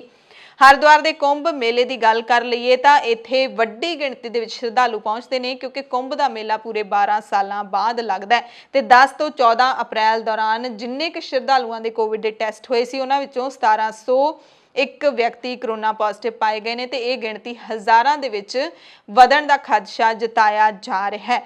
ਤੇ ਇਸ ਦਰਮਿਆਨ ਇਹ ਖਦਸ਼ਾ ਜਿਹੜਾ ਜ਼ਰੂਰ ਸੱਚ ਹੋਣ ਲੱਗਾ ਹੈ ਕਿ ਦੇਸ਼ ਵਿੱਚ ਕਰੋਨਾ ਵਾਇਰਸ ਦੇ ਕੇਸਾਂ ਦੀ ਵੱਧਦੀ ਗਿਣਤੀ ਵਿੱਚ ਕੁੰਭ ਦਾ ਮੇਲਾ ਵੱਡਾ ਯੋਗਦਾਨ ਪਾ ਸਕਦਾ ਹੈ। ਵੱਡਾ ਧਾਰਮਿਕ ਇਕੱਠ ਹੈ ਤੇ ਜੇ ਹਜ਼ਾਰਾਂ ਦੀ ਗਿਣਤੀ ਵਿੱਚ ਇੱਥੋਂ ਪੋਜ਼ਿਟਿਵ ਕੇਸ ਆ ਰਹੇ ਨੇ ਤਾਂ ਪੂਰੇ ਦੇਸ਼ ਵਿੱਚ ਫੈਲ ਕੇ ਇਹ ਕਿੰਨੀ ਕਰੋਨਾ ਦੇ ਕੇਸਾਂ ਦੀ ਗਿਣਤੀ ਵਧਾ ਸਕਦੇ ਨੇ। इस दौरान मध्य प्रदेश ਦੇ ਰਹਿਣ ਵਾਲੇ ਮਹਾਨਿਰਵਾਣੀ ਅਖਾੜੇ ਦੇ ਮੁਖੀ ਦੀ ਵੀ ਕਰੋਨਾ ਕਾਰਨ ਮੌਤ ਹੋ ਗਈ ਹੈ ਕੁੰਭ ਦੇ ਮੇਲੇ ਵਿੱਚ। ਤੇ ਇਸ ਦਰਮਿਆਨ 13 ਅਖਾੜਿਆਂ ਵਿੱਚੋਂ ਇੱਕ ਅਖਾੜਾ ਪੰਚਾਇਤ ਨਰੰਜਨੀ ਨੇ ਫੈਸਲਾ ਲਿਆ ਕਿ ਕੁੰਭ ਦੀ ਸਮਾਪਤੀ ਅਸੀਂ 17 ਅਪ੍ਰੈਲ ਨੂੰ ਕਰ ਦੇਵਾਂਗੇ, ਯਾਨੀ ਕਿ ਕੱਲ ਨੂੰ ਕਰ ਦੇਣਗੇ। ਨਰੰਜਨੀ ਅਖਾੜਾ ਦੇ ਸਕੱਤਰ ਰਵਿੰਦਰਪੁਰੀ ਮਹਾਰਾਜ ਨੇ ਕਿਹਾ ਕਿ ਹਰਿਦੁਆਰ ਵਿੱਚ ਮਹਾਮਾਰੀ ਦੀ ਸਥਿਤੀ ਨੂੰ ਦੇਖਦਿਆਂ ਅਸੀਂ ਫੈਸਲਾ ਲਿਆ ਕਿ ਕੁੰਭ 17 ਅਪ੍ਰੈਲ ਨੂੰ ਖਤਮ ਹੋ ਜਾਏਗਾ। 27 ਅਪ੍ਰੈਲ ਨੂੰ ਸ਼ਾਹੀ ਇਸ਼ਨਾਨ ਬਾਰੇ ਅਗਲਾ ਕਦਮ ਹੈ ਜਿਹੜਾ ਅਖਾੜਾ ਪ੍ਰੀਸ਼ਦ ਦੇ ਫੈਸਲੇ ਦੇ ਹਿਸਾਬ ਨਾਲ ਲਿਆ ਜਾਏਗਾ। ਉਹ ਕਹਿੰਦੇ ਨੇ ਕਿ ਸਾਡੇ ਅਖਾੜੇ ਵੱਲੋਂ ਕੁਝ ਸਾਧੂ ਚੌਥੇ ਸ਼ਾਹੀ ਇਸ਼ਨਾਨ ਦੇ ਵਿੱਚ ਸ਼ਾਮਿਲ ਹੋਣਗੇ। ਜ਼ਿਆਦਾ ਭੀੜ ਵਾਲਾ ਹਰਿਦੁਆਰ ਮੌਜੂਦਾ ਹਾਲਾਤਾਂ ਦੇ ਹਿਸਾਬ ਨਾਲ ਠੀਕ ਨਹੀਂ ਹੈ। ਸਾਡਾ ਸਟਾਫ ਤੇ ਕਈ ਸਾਧੂ ਬਿਮਾਰ ਹੋ ਚੁੱਕੇ ਨੇ। ਪੱਛਮੀ ਬੰਗਾਲ ਦੀ ਮੁੱਖ ਮੰਤਰੀ ਮਮਤਾ ਬੈਨਰਜੀ ਨੇ ਇੱਕ ਟਵੀਟ ਕਰਕੇ ਕਰੋਨਾ ਲਾਗ ਦੇ ਮੱਦੇਨਜ਼ਰ ਪੱਛਮੀ ਬੰਗਾਲ ਵਿੱਚ 8 ਪੜਾਵਾਂ ਦੇ ਵਿੱਚ ਵਿਧਾਨ ਸਭਾ ਚੋਣਾਂ ਕਰਵਾਉਣ ਦੇ ਫੈਸਲੇ ਦਾ ਮੁੜ ਵਿਰੋਧ ਕੀਤਾ ਤੇ ਬਾਕੀ ਸਾਰੀਆਂ ਸੀਟਾਂ ਤੇ ਇੱਕੋ ਸਮੇਂ ਚੋਣ ਕਰਵਾਉਣ ਦੀ ਮੰਗ ਕੀਤੀ ਹੈ। ਮਮਤਾ ਬੈਨਰਜੀ ਦੇ ਟਵੀਟ ਤੋਂ ਪਹਿਲਾਂ TMC ਦੀ ਸੰਸਦ ਮੈਂਬਰ ਮਹੁਆ ਮੋਇਤਰਾ ਨੇ ਵੀ ਟਵੀਟ ਕੀਤਾ ਹੈ, ਜਿਸ ਵਿੱਚ ਮਹੁਆ ਨੇ ਕਰੋਨਾ ਦੇ ਵੱਧਦੇ ਮਾਮਲਿਆਂ ਵਿਚਾਲੇ 8 ਫੇਜ਼ ਦੇ ਵਿੱਚ ਵਿਧਾਨ ਸਭਾ ਚੋਣਾਂ ਕਰਵਾਉਣ ਦੇ ਫੈਸਲੇ ਨੂੰ ਚੋਣ ਕਮਿਸ਼ਨ ਦੀ ਅਪਰਾਧਿਕ ਲਾਪਰਵਾਹੀ ਦੱਸਿਆ ਸੀ। ਪ੍ਰਧਾਨ ਮੰਤਰੀ ਨਰਿੰਦਰ ਮੋਦੀ ਦਾ ਸੂਬਾ ਹੈ ਗੁਜਰਾਤ ਤੇ ਗੁਜਰਾਤ ਤੋਂ ਸਨਸਨੀਖੇਜ਼ ਖਬਰ ਸਾਹਮਣੇ ਆ ਰਹੀ ਹੈ ਕਿ ਗੁਜਰਾਤ ਦੇ ਵਿੱਚ ਹਰ ਚੌਥੇ ਦਿਨ ਇੱਕ ਅਨੁਸੂਚਿਤ ਜਾਤੀ ਦੀ ਔਰਤ ਦੇ ਨਾਲ ਬਲਾਤਕਾਰ ਹੁੰਦਾ ਹੈ। ਪਿਛਲੇ 10 ਸਾਲਾਂ ਦੇ ਦੌਰਾਨ ਅਪਰਾਧ ਦੇ ਅੰਕੜੇ ਇਕੱਠੇ ਕਰਨ ਤੋਂ ਬਾਅਦ ਇਹ ਪਤਾ ਲੱਗਿਆ ਹੈ। ਗੁਜਰਾਤ ਦੀ ਇਹ ਖਬਰ ਜਿਹੜੀ BBC ਨੇ ਕੱਢ ਕੇ ਲਿਆਂਦੀ ਹੈ। RTI ਦੇ ਵਿੱਚ ਮਿਲੀ ਜਾਣਕਾਰੀ ਦੇ ਮੁਤਾਬਿਕ ਸਰਕਾਰ ਦੇ ਸੁਰੱਖਿਅਤ ਗੁਜਰਾਤ ਦੇ ਦਾਅਵਿਆਂ ਦੇ ਇਹ ਜਿਹੜੇ ਅੰਕੜੇ ਬਿਲਕੁਲ ਉਲਟ ਜਾਪਦੇ ਨੇ, ਕਿਉਂਕਿ ਗੁਜਰਾਤ ਦੀ ਸਰਕਾਰ ਲਗਾਤਾਰ ਦਾਅਵੇ ਕਰਦੀ ਹੈ ਕਿ ਸਾਡੇ ਇੱਥੇ ਬਹੁਤ ਸੁਰੱਖਿਆ ਹੈ। ਪ੍ਰਧਾਨ ਮੰਤਰੀ ਨਰਿੰਦਰ ਮੋਦੀ ਵੀ ਆਪਣੇ ਸੂਬੇ ਗੁਜਰਾਤ ਨੂੰ ਸਭ ਤੋਂ ਖੁਸ਼ਹਾਲ ਸੂਬਾ ਦੱਸਦੇ ਨੇ ਤੇ ਪਰ ਇਹਨਾਂ ਅੰਕੜਿਆਂ ਦੇ ਉੱਤੇ ਗੁਜਰਾਤ ਦੇ ਲੀਡਰਾਂ ਨੇ ਵੀ ਚੁੱਪ ਧਾਰੀ ਹੋਈ ਹੈ। 14 ਅਪ੍ਰੈਲ ਨੂੰ ਭੀਮ ਰਾਓ ਅੰਬੇਡਕਰ ਦੀ 130ਵੀਂ ਜਯੰਤੀ ਮੌਕੇ ਅੰਬੇਡਕਰ ਦੇ ਵਿਚਾਰ ਮੰਨਣ ਵਾਲਿਆਂ ਨੇ ਮੰਨਿਆ ਹੈ ਕਿ ਭਾਰਤੀ ਸਮਾਜ ਦੇ ਵਿੱਚ ਔਰਤਾਂ ਖਿਲਾਫ ਹੋਣ ਵਾਲੇ ਅਪਰਾਧ ਦਾ ਸਿਰਫ ਸ਼ੋਕ ਮਨਾਇਆ ਜਾ ਸਕਦਾ ਹੈ। ਹਾਲਾਂਕਿ ਅੰਬੇਡਕਰ ਨੇ ਹਮੇਸ਼ਾ ਔਰਤਾਂ ਦੀ ਸੁਰੱਖਿਆ ਦੀ ਗੱਲ ਚੁੱਕੀ ਸੀ। ਜਨਜਾਤੀ ਦੇ ਲੋਕਾਂ ਨਾਲ ਹੁੰਦੇ ਅਤਿਆਚਾਰ ਨੂੰ ਰੋਕਣ ਦੇ ਲਈ ਭਾਰਤ ਵਿੱਚ 1999 ਤੋਂ ਹੀ SC/ST ਅਤਿਆਚਾਰ ਰੋਕੂ ਕਾਨੂੰਨ ਲਾਗੂ ਕੀਤਾ ਗਿਆ, ਪਰ ਇਸ ਕਾਨੂੰਨ ਦੇ ਬਾਵਜੂਦ ਵੀ ਬੀਤੇ 10 ਸਾਲਾਂ ਦੇ ਵਿੱਚ ਔਰਤਾਂ ਦੇ ਨਾਲ ਬਲਾਤਕਾਰ ਦੀਆਂ ਘਟਨਾਵਾਂ ਦਾ ਗ੍ਰਾਫ ਹੈ ਜਿਹੜਾ ਉਹ ਕਾਫੀ ਵਧਿਆ ਹੈ। ਇਹ ਵੀ ਮੰਨਿਆ ਜਾਂਦਾ ਹੈ ਕਿ ਦੂਜੇ ਭਾਈਚਾਰਿਆਂ ਦੇ ਮੁਕਾਬਲੇ ਜਿਹੜੀਆਂ ਅਨੁਸੂਚਿਤ ਜਾਤੀ ਦੀਆਂ ਔਰਤਾਂ ਨੇ ਉਹਨਾਂ ਨਾਲ ਇਹ ਵਧੀਕੀ ਜ਼ਿਆਦਾ ਹੁੰਦੀ ਹੈ। ਗੁਜਰਾਤ ਪੁਲਿਸ ਨੇ ਦੱਸਿਆ ਕਿ ਲੰਘੇ 10 ਸਾਲਾਂ ਦੇ ਵਿੱਚ ਅਨੁਸੂਚਿਤ ਜਾਤੀ ਦੀਆਂ 814 ਔਰਤਾਂ ਦੇ ਨਾਲ ਬਲਾਤਕਾਰ ਹੋਇਆ, ਜਦ ਕਿ ਇਸ ਸਾਲ ਦੇ ਵਿੱਚ ਅਨੁਸੂਚਿਤ ਜਾਤੀਆਂ ਦੀਆਂ 395 ਔਰਤਾਂ ਬਲਾਤਕਾਰ ਦਾ ਸ਼ਿਕਾਰ ਹੋਈਆਂ। ਯਾਨੀ ਕਿ ਜੇ ਇਹਨਾਂ ਅੰਕੜਿਆਂ ਨੂੰ ਆਪਾਂ ਦੇਖ ਲਈਏ ਤਾਂ ਗੈਪ ਬਹੁਤ ਵੱਡਾ ਹੈ। ਇਹਨਾਂ ਅੰਕੜਿਆਂ ਦੇ ਮੁਤਾਬਿਕ ਹੁਣ ਹਰ 4 ਦਿਨਾਂ ਦੇ ਵਿੱਚ ਅਨੁਸੂਚਿਤ ਜਾਤੀ ਦੀ ਇੱਕ ਔਰਤ ਰੇਪ ਦਾ ਸ਼ਿਕਾਰ ਹੋਈ ਹੈ, ਜਦਕਿ ਹਰੇਕ 10 ਦਿਨਾਂ ਦੇ ਵਿੱਚ ਇੱਕ ਅਨੁਸੂਚਿਤ ਜਾਤੀ ਯਾਨੀ ਕਿ ਆਦੀਵਾਸੀ ਪਰਿਵਾਰਾਂ ਦੀ ਔਰਤ ਨੇ ਇਹ ਨਰਕ ਝੱਲਿਆ ਹੈ। ਅਨੁਸੂਚਿਤ ਜਾਤੀ ਦੀਆਂ ਔਰਤਾਂ ਦੇ ਨਾਲ ਰੇਪ ਦੇ ਸਭ ਤੋਂ ਵੱਧ ਮਾਮਲੇ ਅਹਿਮਦਾਬਾਦ, ਰਾਜਕੋਟ, ਬਨਾਸਕਾਂਠਾ, ਸੂਰਤ ਅਤੇ ਭਾਵਨਗਰ ਦੇ ਵਿੱਚ ਵਾਪਰੇ ਨੇ। ਤੇ ਇਹ ਜਿਹੜੇ ਅੰਕੜੇ ਹੈਗੇ ਨੇ ਸੱਚਮੁੱਚ ਗੁਜਰਾਤ ਦੀ ਸਰਕਾਰ ਕਹਿ ਲਈਏ ਜਾਂ ਪੂਰੇ ਭਾਰਤ ਦੀ ਸਰਕਾਰ ਕਹਿ ਲਈਏ, ਉਹਨਾਂ ਦੇ ਮੂੰਹ ਤੇ ਇੱਕ ਤਿੱਖੀ ਚਪੇੜ ਵਰਗੇ ਨੇ। ਪਰ ਸਰਕਾਰਾਂ ਇਸ ਮਸਲੇ ਦੇ ਉੱਤੇ, ਔਰਤਾਂ ਦੀ ਸੁਰੱਖਿਆ ਦੇ ਮਸਲੇ ਦੇ ਉੱਤੇ ਪਤਾ ਨਹੀਂ ਕਿਉਂ ਕੰਨ ਲਪੇਟ ਕੇ ਬੈਠੀਆਂ ਰਹਿੰਦੀਆਂ ਨੇ। ਕੋਈ ਸਖਤ ਕਾਨੂੰਨ ਨਹੀਂ ਬਣਦਾ, ਜੇ ਬਣਦਾ ਵੀ ਹੈ ਤਾਂ ਉਹਦੇ ਮੁਤਾਬਿਕ ਕੋਈ ਕਾਰਵਾਈ ਨਹੀਂ ਹੁੰਦੀ। ਭਾਰਤ ਦੀਆਂ 2 ਬੈਂਕਾਂ ਨੂੰ ਨਿੱਜੀ ਹੱਥਾਂ ਦੇ ਵਿੱਚ ਦਿੱਤਾ ਜਾ ਸਕਦਾ ਹੈ, ਇਸ ਬਾਰੇ ਸਲਾਹਾਂ ਹੋਣੀਆਂ ਸ਼ੁਰੂ ਹੋ ਚੁੱਕੀਆਂ ਨੇ। ਚਾਲੂ ਵਿੱਤੀ ਸਾਲ ਦੌਰਾਨ 2 ਬੈਂਕਾਂ ਦਾ ਨਿੱਜੀਕਰਨ ਕੀਤਾ ਜਾਣਾ ਹੈ। ਬੈਂਕਾਂ ਦੇ ਨਾਮ ਨੇ ਬੈਂਕ ਆਫ ਮਹਾਰਾਸ਼ਟਰ ਤੇ ਇੰਡੀਅਨ ਓਵਰਸੀਜ਼ ਬੈਂਕ। ਕਹਿੰਦੇ ਨੇ ਕੰਮ ਹੈ ਜਿਹੜਾ ਉਹ ਸ਼ੁਰੂ ਹੋ ਚੁੱਕਿਆ ਹੈ। ਸਰਕਾਰ ਇਹਨਾਂ ਦੋਵਾਂ ਨੂੰ ਨਿੱਜੀ ਹੱਥਾਂ ਦੇ ਵਿੱਚ ਦੇਣ ਦੇ ਲਈ ਪੂਰੀ ਤਰ੍ਹਾਂ ਦੇ ਨਾਲ ਤਿਆਰ ਹੈ। NITI ਆਯੋਗ ਦੇ ਵੱਲੋਂ, ਕਮਿਸ਼ਨ ਦੇ ਵੱਲੋਂ ਇਸ ਵਿਸ਼ੇ ਤੇ ਕੁਝ ਬੈਠਕਾਂ ਵੀ ਸੱਦੀਆਂ ਗਈਆਂ ਨੇ। ਸਰਕਾਰ ਇਹ ਕਦਮ ਵਿਨਿਵੇਸ਼ ਪ੍ਰਕਿਰਿਆ ਦੇ ਹਿੱਸੇ ਵਜੋਂ ਲੈ ਰਹੀ ਹੈ। PTI ਨੇ ਸੂਤਰਾਂ ਦੇ ਹਵਾਲੇ ਨਾਲ ਖਬਰ ਦਿੱਤੀ ਹੈ ਕਿ ਇਹ ਕੰਮ ਕਰਨ ਲਈ ਪਹਿਲਾਂ ਸਾਰੇ ਪੱਖ ਨੇ ਜਿਹੜੇ ਉਹ ਜ਼ਰੂਰ ਵਿਚਾਰੇ ਜਾਣਗੇ। ਨੀਤੀ ਆਯੋਗ ਨੇ 4-5 ਬੈਂਕਾਂ ਦੇ ਨਾਮ ਨੇ ਜਿਹੜੇ ਨਿੱਜੀਕਰਨ ਲਈ ਸੁਝਾਅ ਵਜੋਂ ਦਿੱਤੇ ਨੇ। ਨਿੱਜੀਕਰਨ ਦੀ ਸੂਚੀ ਵਿੱਚ bank of Maharashtra, Indian Overseas bank, bank of India ਤੇ ਸੈਂਟਰਲ ਬੈਂਕ ਦੇ ਨਾਵਾਂ ਤੇ ਵੀ ਚਰਚਾ ਕੀਤੀ ਗਈ ਹੈ ਤੇ ਪਹਿਲੇ ਗੇੜ ਦੇ ਵਿੱਚ ਸਰਕਾਰ ਬੈਂਕ ਆਫ ਮਹਾਰਾਸ਼ਟਰ ਤੇ ਇੰਡੀਅਨ ਓਵਰਸੀਜ਼ ਬੈਂਕ ਨੂੰ ਜਿਹੜਾ ਖਤਮ ਕਰ ਸਕਦੀ ਹੈ, ਨਿੱਜੀ ਹੱਥਾਂ ਦੇ ਵਿੱਚ ਦੇ ਸਕਦੀ ਹੈ। ਇਸ ਸਮੇਂ ਦੇਸ਼ ਦੇ ਵਿੱਚ 12 ਸਰਕਾਰੀ ਬੈਂਕ ਨੇ। ਰਿਪੋਰਟ ਦੇ ਆਧਾਰ ਤੇ SBI, Punjab national bank, union bank, Canara bank, Indian bank ਤੇ ਬੈਂਕ ਆਫ ਬੜੌਦਾ ਨਿੱਜੀਕਰਨ ਦੀ ਸੂਚੀ ਵਿੱਚ ਸ਼ਾਮਲ ਨਹੀਂ ਹੈ। ਲਖਨਊ ਤੋਂ ਖਬਰ ਹੈ, ਜਿੱਥੇ ਉੱਤਰ ਪ੍ਰਦੇਸ਼ ਦਾ ਹੌਟਸਪੌਟ ਬਣੇ ਲਖਨਊ ਦੇ ਵਿੱਚ 15 ਅਪ੍ਰੈਲ ਨੂੰ ਭੈਂਸਾ ਕੁੰਡ ਦੇ ਵਿੱਚ ਬਣੇ ਬੈਕੁੰਠ ਸ਼ਮਸ਼ਾਨ ਘਾਟ ਦੇ ਬਾਹਰੀ ਹਿੱਸੇ ਨੂੰ ਨੀਲੇ ਰੰਗ ਦੀਆਂ ਟੀਨ ਦੀਆਂ ਕੰਧਾਂ ਦੇ ਨਾਲ ਢੱਕਣ ਦੀਆਂ ਤਸਵੀਰਾਂ ਹੁਣ ਵਾਇਰਲ ਹੋਈਆਂ ਨੇ ਤਾਂ ਹੰਗਾਮਾ ਮਚ ਗਿਆ। ਇੱਕ ਦਿਨ ਪਹਿਲਾਂ ਹੀ ਇਸੇ ਸ਼ਮਸ਼ਾਨ ਘਾਟ ਦੇ ਵਿੱਚ ਰਾਤ ਵੇਲੇ ਲਾਸ਼ਾਂ ਦੇ ਸੜਨ ਦਾ ਵੀਡੀਓ ਵਾਇਰਲ ਹੋਇਆ ਸੀ ਤੇ ਦੱਸਿਆ ਜਾ ਰਿਹਾ ਹੈ ਕਿ ਲਖਨਊ ਨਗਰ ਨਿਗਮ ਪ੍ਰਸ਼ਾਸਨ ਨੇ ਬਾਹਰ ਟੀਨ ਦਾ ਸ਼ੈੱਡ ਇਸ ਕਰਕੇ ਟੀਨ ਦੇ ਸ਼ੈੱਡ ਦੀ ਕੰਧ ਬਣਵਾ ਦਿੱਤੀ ਹੈ ਤਾਂ ਜੋ ਲੋਕ ਅੰਦਰ ਦੇ ਦਿਲ ਦਹਿਲਾਉਣ ਵਾਲੇ ਦ੍ਰਿਸ਼ ਨਾ ਦੇਖ ਸਕਣ। ਸ਼ਮਸ਼ਾਨ ਘਾਟ ਦੇ ਸੜਕ ਵਾਲੇ ਕੰਢੇ ਨੂੰ ਪੂਰੀ ਤਰ੍ਹਾਂ ਦੇ ਨਾਲ ਢੱਕ ਦਿੱਤਾ ਗਿਆ ਤੇ ਇਸ ਸੰਬੰਧੀ ਨਗਰ ਨਿਗਮ ਅਧਿਕਾਰੀ ਕੁਝ ਵੀ ਬੋਲਣ ਤੋਂ ਇਨਕਾਰ ਕਰ ਰਹੇ ਨੇ। ਭਾਰਤ ਦੇ ਚੀਫ ਜਸਟਿਸ ਬੋਬੜੇ ਨੇ ਕਿਹਾ ਕਿ ਹੁਣ ਵਕਤ ਆ ਗਿਆ ਕਿ ਭਾਰਤ ਦੇ ਕੋਲ ਮਹਿਲਾ ਚੀਫ ਜਸਟਿਸ ਹੋਵੇ।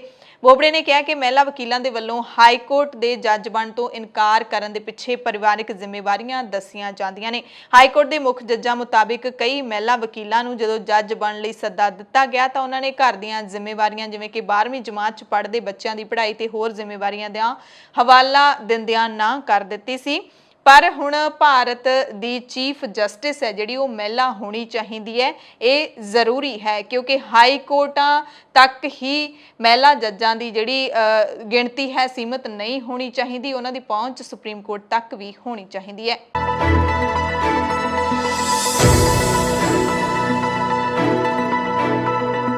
ਬੁਲੇਟਿਨ ਦੇ ਵਿੱਚ ਪੂਰੀ ਦੁਨੀਆ ਦੀਆਂ ਖਾਸ ਖਬਰਾਂ। ਸਭ ਤੋਂ ਪਹਿਲਾਂ ਅਮਰੀਕਾ ਤੋਂ ਖਬਰ ਹੈ, ਜਿੱਥੇ ਭਾਰਤੀ ਮੂਲ ਦੇ ਅਮਰੀਕੀ ਨਾਗਰਿਕਾਂ ਨੇ ਪ੍ਰਵਾਸੀ ਭਾਰਤੀ ਕਾਰਡ ਯਾਨੀ ਕਿ OCI ਕਾਰਡ ਦੀ ਵੈਧਤਾ ਕਾਇਮ ਰੱਖਣ ਦੀ ਪ੍ਰਕਿਰਿਆ ਨੂੰ ਸੌਖਾ ਕਰਨ ਲਈ ਭਾਰਤ ਸਰਕਾਰ ਦੇ ਫੈਸਲੇ ਦਾ ਸਵਾਗਤ ਕੀਤਾ ਅਤੇ ਕਿਹਾ ਕਿ ਇਸ ਨਾਲ ਵਿਦੇਸ਼ਾਂ ਵਿੱਚ ਰਹਿਣ ਵਾਲੇ ਵੱਧ ਤੋਂ ਵੱਧ ਭਾਰਤੀ ਇਸ ਤਰ੍ਹਾਂ ਦੀ ਪ੍ਰਕਿਰਿਆ ਨੂੰ ਚੁਣ ਸਕਣਗੇ। ਕੇਂਦਰੀ ਗ੍ਰਹਿ ਮੰਤਰਾਲੇ ਦੇ ਮੁਤਾਬਿਕ OCI ਕਾਰਡ ਧਾਰਕਾਂ ਨੂੰ ਆਪਣੇ ਕਾਰਡ ਨੂੰ ਕਈ ਵਾਰੀ ਜਾਰੀ ਕਰਾਉਂਦੇ ਰਹਿਣ ਦੇ ਮੌਜੂਦਾ ਨਿਯਮ ਦੀ ਬਜਾਏ ਹੁਣ 20 ਸਾਲ ਉਮਰ ਹੋਣ ਤੇ ਹੀ ਦਸਤਾਵੇਜ਼ ਨੂੰ ਮੁੜ ਜਾਰੀ ਕਰਵਾਉਣਾ ਹੋਵੇਗਾ। ਕੈਨੇਡਾ ਤੋਂ ਖਬਰ ਹੈ, ਜਿੱਥੇ ਕੈਨੇਡਾ ਬਾਰਡਰ ਸਰਵਿਸਿਜ਼ ਏਜੰਸੀ ਨੇ ਪੈਸੀਫਿਕ ਹਾਈਵੇ ਡਿਸਟ੍ਰਿਕਟ ਵਿੱਚ ਵੱਡੀ ਮਾਤਰਾ ਵਿੱਚ ਕੋਕੀਨ ਜ਼ਬਤ ਕੀਤੀ ਹੈ। 71 ਕਿਲੋ 5 ਗ੍ਰਾਮ ਕੋਕੀਨ ਦੀ ਕੀਮਤ $3.5 ਮਿਲੀਅਨ ਦੱਸੀ ਜਾ ਰਹੀ ਹੈ ਤੇ ਕੋਕੀਨ 64 ਇੱਟਾਂ ਵਰਗੇ ਪੈਕਟਾਂ ਦੇ ਵਿੱਚ ਲਪੇਟੀ ਹੋਈ ਸੀ। ਕੈਨੇਡਾ ਵਿੱਚ ਦਾਖਲ ਹੋਏ ਇੱਕ ਵਪਾਰਿਕ ਵਰਤੋਂ ਵਾਲੇ ਟਰੱਕ ਦੇ ਵਿੱਚ ਪਰਸਨਲ ਕੇਅਰ ਦਾ ਸਮਾਨ ਲਿਆਂਦਾ ਗਿਆ ਸੀ, ਜਿਹਦੇ ਵਿੱਚੋਂ 64 ਪੈਕੇਟ ਕੋਕੀਨ ਦੇ ਮਿਲੇ ਨੇ। ਟਰੱਕ ਡਰਾਈਵਰ ਨੂੰ ਪੁਲਿਸ ਨੇ ਹਿਰਾਸਤ ਵਿੱਚ ਲੈ ਲਿਆ। ਅਮਰੀਕਾ ਤੋਂ ਇੱਕ ਦਿਲ ਦਹਿਲਾਉਣ ਵਾਲੀ ਘਟਨਾ ਸਾਹਮਣੇ ਆ ਰਹੀ ਹੈ। ਇੰਡੀਆਨਾਪੋਲਿਸ ਦੇ ਵਿੱਚ ਫੈਡੈਕਸ ਦੇ ਇੱਕ ਕੇਂਦਰ ਵਿੱਚ ਲੰਘੀ ਰਾਤ ਗੋਲੀਬਾਰੀ ਦੀ ਘਟਨਾ ਵਿੱਚ 8 ਲੋਕਾਂ ਦੀ ਮੌਤ ਹੋ ਗਈ। ਬੰਦੂਕਧਾਰੀ ਵਿਅਕਤੀ ਨੇ ਖੁਦ ਨੂੰ ਵੀ ਗੋਲੀ ਮਾਰ ਕੇ ਖੁਦਕੁਸ਼ੀ ਕਰ ਲਈ। ਪੁਲਿਸ ਨੇ ਜਾਣਕਾਰੀ ਦਿੱਤੀ ਹੈ ਕਿ ਇਸ ਘਟਨਾ ਵਿੱਚ ਕਈ ਹੋਰ ਲੋਕ ਵੀ ਜ਼ਖਮੀ ਹੋਏ ਨੇ, ਜਿਨ੍ਹਾਂ ਨੂੰ ਸਥਾਨਕ ਹਸਪਤਾਲਾਂ ਦੇ ਵਿੱਚ ਦਾਖਲ ਕਰਵਾਇਆ ਗਿਆ। ਘੱਟੋ-ਘੱਟ 4 ਜਣਿਆਂ ਨੂੰ ਹਸਪਤਾਲਾਂ ਦੇ ਵਿੱਚ ਦਾਖਲ ਕਰਵਾਇਆ ਗਿਆ, ਜਿਨ੍ਹਾਂ ਵਿੱਚੋਂ ਇੱਕ ਗੰਭੀਰ ਜ਼ਖਮੀ ਹੈ। ਫੈਡੈਕਸ ਕੇਂਦਰ ਦੇ ਵਿੱਚ ਕੰਮ ਕਰਨ ਵਾਲੇ ਘਟਨਾ ਦੇ ਚਸ਼ਮਦੀਦ ਇੱਕ ਵਿਅਕਤੀ ਨੇ ਦੱਸਿਆ ਕਿ ਗੋਲੀਆਂ ਦੀ ਆਵਾਜ਼ ਆਈ, ਉਸ ਤੋਂ ਬਾਅਦ ਉਹਨਾਂ ਨੇ ਬੰਦੂਕਧਾਰੀ ਨੂੰ ਵੀ ਉੱਥੇ ਦੇਖਿਆ ਤੇ 8 ਲੋਕਾਂ ਦੀ ਇਸ ਬੰਦੂਕਧਾਰੀ ਨੇ ਜਾਨ ਲੈ ਲਈ। ਈਰਾਨ ਤੋਂ ਖਬਰ ਹੈ, ਜਿੱਥੇ ਈਰਾਨ ਨੇ ਯੂਰੇਨੀਅਮ ਨੂੰ 60% ਤੱਕ ਸੋਧਣਾ ਸ਼ੁਰੂ ਕਰ ਦਿੱਤਾ ਹੈ। ਹੁਣ ਤੱਕ ਯੂਰੇਨੀਅਮ ਸੋਧਣ ਦੀ ਸਭ ਤੋਂ ਉੱਚੀ ਦਰ ਹੈ। ਪਿਛਲੇ ਹਫ਼ਤੇ ਈਰਾਨ ਦੇ ਨਤਾਂਜ਼ ਪਰਮਾਣੂ ਕੇਂਦਰ ਉੱਤੇ ਗੜਬੜੀ ਸਾਹਮਣੇ ਆਈ ਸੀ ਤੇ ਈਰਾਨ ਨੇ ਇਸ ਨੂੰ ਸਾਜ਼ਿਸ਼ ਦੱਸਿਆ ਸੀ। ਗੜਬੜੀ ਦਾ ਦੋਸ਼ ਇਜ਼ਰਾਈਲ ਦੇ ਸਿਰ ਲਾਇਆ ਸੀ। ਈਰਾਨ ਦੇ ਤਾਜ਼ਾ ਐਲਾਨ ਤੋਂ ਬਾਅਦ ਇਜ਼ਰਾਈਲ ਵੀ ਹੁਣ ਕੋਈ ਕਦਮ ਚੁੱਕ ਸਕਦਾ ਹੈ, ਕਿਉਂਕਿ ਲੰਬੇ ਸਮੇਂ ਤੋਂ ਦੋਵਾਂ ਮੁਲਕਾਂ ਦੇ ਵਿਚਾਲੇ ਤਣਾਅ ਬਣਿਆ ਹੋਇਆ ਹੈ। ਯੂਰੇਨੀਅਮ ਨੂੰ ਉੱਚੀ ਦਰ ਤੇ ਸੋਧਣ ਬਾਰੇ ਐਲਾਨ ਈਰਾਨੀ ਸੰਸਦ ਦੇ ਸਪੀਕਰ ਮੁਹੰਮਦ ਬਗੇਰ ਕਲੀਬਫ ਨੇ ਕੀਤਾ ਹੈ। ਇਜ਼ਰਾਈਲ ਦੇ ਪ੍ਰਧਾਨ ਮੰਤਰੀ ਬੈਂਜਾਮਿਨ ਨੇਤਨਯਾਹੂ ਨੇ ਐਲਾਨ ਕੀਤਾ ਹੈ ਕਿ ਉਹ ਤਹਿਰਾਨ ਨੂੰ ਪਰਮਾਣੂ ਹਥਿਆਰ ਬਣਾਉਣ ਦੀ ਇਜਾਜ਼ਤ ਨਹੀਂ ਦੇਣਗੇ। ਅਗਲੀ ਖਬਰ ਅਮਰੀਕਾ ਤੋਂ ਹੈ। ਭਾਰਤ ਵਿੱਚ ਵਿਰਵੇ ਬੱਚਿਆਂ ਨੂੰ ਉੱਚ ਸਿੱਖਿਆ ਮੁਹੱਈਆ ਕਰਵਾਉਣ ਦੇ ਖੇਤਰ ਵਿੱਚ ਕੰਮ ਕਰਨ ਵਾਲੀ ਇੱਕ ਅਮਰੀਕੀ ਗੈਰ ਲਾਭਕਾਰੀ ਸੰਸਥਾ ਨੇ ਭਾਰਤੀ ਮੂਲ ਦੇ ਵਿਅਕਤੀ ਨੂੰ ਕਾਰਜਕਾਰੀ ਡਾਇਰੈਕਟਰ ਨਿਯੁਕਤ ਕੀਤਾ ਹੈ। ਸਥਾਨਕ ਆਕਾਂਕਸ਼ਾ ਐਜੂਕੇਸ਼ਨ ਫੰਡ ਨੇ ਦੱਸਿਆ ਕਿ ਸੇਜਲ ਦੇਸਾਈ ਸੰਸਥਾ ਦੀ ਹੁਣ ਕਾਰਜਕਾਰੀ ਡਾਇਰੈਕਟਰ ਹੋਏਗੀ। ਦੇਸਾਈ ਦਾ 30 ਸਾਲ ਦਾ ਤਜਰਬਾ ਹੈ ਤੇ ਹਾਲ ਹੀ ਵਿੱਚ ਆਕਾਂਕਸ਼ਾ ਪਰਿਵਾਰ 'ਚ ਸ਼ਾਮਲ ਹੋਈ ਸੀ, ਜਿੱਥੇ ਉਹਨਾਂ ਨੇ ਇੱਕ ਰਣਨੀਤਿਕ ਪਹਿਲ ਦੀ ਅਗਵਾਈ ਕੀਤੀ ਸੀ। ਸੇਜਲ ਦੇਸਾਈ ਕਰੀਬ 20 ਸਾਲ ਤੱਕ ਮੁੰਬਈ ਰਹੀ ਤੇ ਉੱਥੇ ਮਜ਼ਬੂਤ ਪਰਿਵਾਰਿਕ ਤੇ ਪੇਸ਼ੇਵਰਾਨਾ ਸੰਬੰਧ ਨੇ ਜਿਹੜੇ ਉਹ ਬਣੇ ਹੋਏ ਨੇ। ਆਕਾਂਕਸ਼ਾ ਐਜੂਕੇਸ਼ਨ ਫੰਡ ਦੇ ਵੱਲੋਂ ਆਕਾਂਕਸ਼ਾ ਫਾਊਂਡੇਸ਼ਨ ਲਈ ਫੰਡ ਇਕੱਠੇ ਕੀਤੇ ਜਾਂਦੇ ਨੇ ਤੇ ਸੰਸਥਾ ਵੱਲੋਂ ਮੁੰਬਈ ਤੇ ਪੁਣੇ ਦੇ ਵਿੱਚ ਵਿਰਵੇ ਬੱਚਿਆਂ ਲਈ 21 ਬਿਹਤਰੀਨ ਸਕੂਲ ਚਲਾਏ ਜਾ ਰਹੇ ਨੇ ਤੇ ਅਮਰੀਕਾ ਦੀ ਇਹ ਸੰਸਥਾ ਹੈ। ਤਾਈਵਾਨ ਤੋਂ ਹੁਣ ਤੁਹਾਨੂੰ ਇੱਕ ਬੜੀ ਅਜੀਬੋ-ਗਰੀਬ ਤੇ ਦਿਲਚਸਪ ਖਬਰ ਵੀ ਕਹਿ ਸਕਦੇ ਹਾਂ, ਉਹ ਦੱਸਦੇ ਹਾਂ ਜਿੱਥੇ ਛੁੱਟੀਆਂ ਦੇ ਸ਼ੌਕੀਨ ਇੱਕ ਬੈਂਕ ਕਲਰਕ ਨੇ ਅਜਿਹੀ ਕਹਾਣੀ ਘੜੀ ਜਿਸ ਨੂੰ ਸੁਣ ਕੇ ਸਾਰੇ ਹੈਰਾਨ ਰਹਿ ਜਾਣਗੇ। ਤਾਈਵਾਨ ਦੇ ਕਲਰਕ ਨੇ ਛੁੱਟੀ ਲੈਣ ਦੇ ਬਹਾਨੇ ਇੱਕ ਔਰਤ ਨਾਲ ਮਹਿਜ਼ 32 ਦਿਨਾਂ ਦੇ ਵਿੱਚ 4 ਵਾਰੀ ਵਿਆਹ ਕੀਤਾ ਤੇ 3 ਵਾਰੀ ਤਲਾਕ ਦੇ ਦਿੱਤਾ। ਇਹ ਆਦਮੀ ਤਾਈਪੋਈ ਦੇ ਇੱਕ ਬੈਂਕ ਦੇ ਵਿੱਚ ਕੰਮ ਕਰਦਾ ਹੈ ਤੇ ਪਹਿਲੀ ਵਾਰੀ ਅਪਲਾਈ ਕਰਨ ਤੇ ਇਸ ਨੂੰ ਵਿਆਹ ਲਈ 8 ਦਿਨਾਂ ਦੀ ਛੁੱਟੀ ਮਿਲੀ ਸੀ। 6 ਅਪ੍ਰੈਲ 2020 ਨੂੰ ਵਿਆਹ ਕਰਨ ਤੋਂ ਬਾਅਦ ਜਦੋਂ ਵਿਅਕਤੀ ਦੀਆਂ ਛੁੱਟੀਆਂ ਖਤਮ ਹੋਈਆਂ ਤਾਂ ਉਸਨੇ ਪਤਨੀ ਨੂੰ ਤਲਾਕ ਦੇ ਦਿੱਤਾ। ਅਗਲੇ ਦਿਨ ਹੀ ਫਿਰ ਵਿਆਹ ਕਰ ਲਿਆ ਤੇ ਛੁੱਟੀਆਂ ਦੀ ਅਰਜ਼ੀ ਬੌਸ ਦੇ ਟੇਬਲ ਤੇ ਧਰ ਦਿੱਤੀ। ਕਲਰਕ ਨੇ ਕਿਹਾ ਕਿ ਵਿਆਹ ਤੋਂ ਬਾਅਦ ਛੁੱਟੀ ਮਿਲਣੀ ਮੇਰਾ ਕਾਨੂੰਨੀ ਹੱਕ ਹੈ, ਮੈਂ ਚਾਹੇ ਜਿੰਨੇ ਮਰਜ਼ੀ ਵਿਆਹ ਕਰਾਵਾਂ।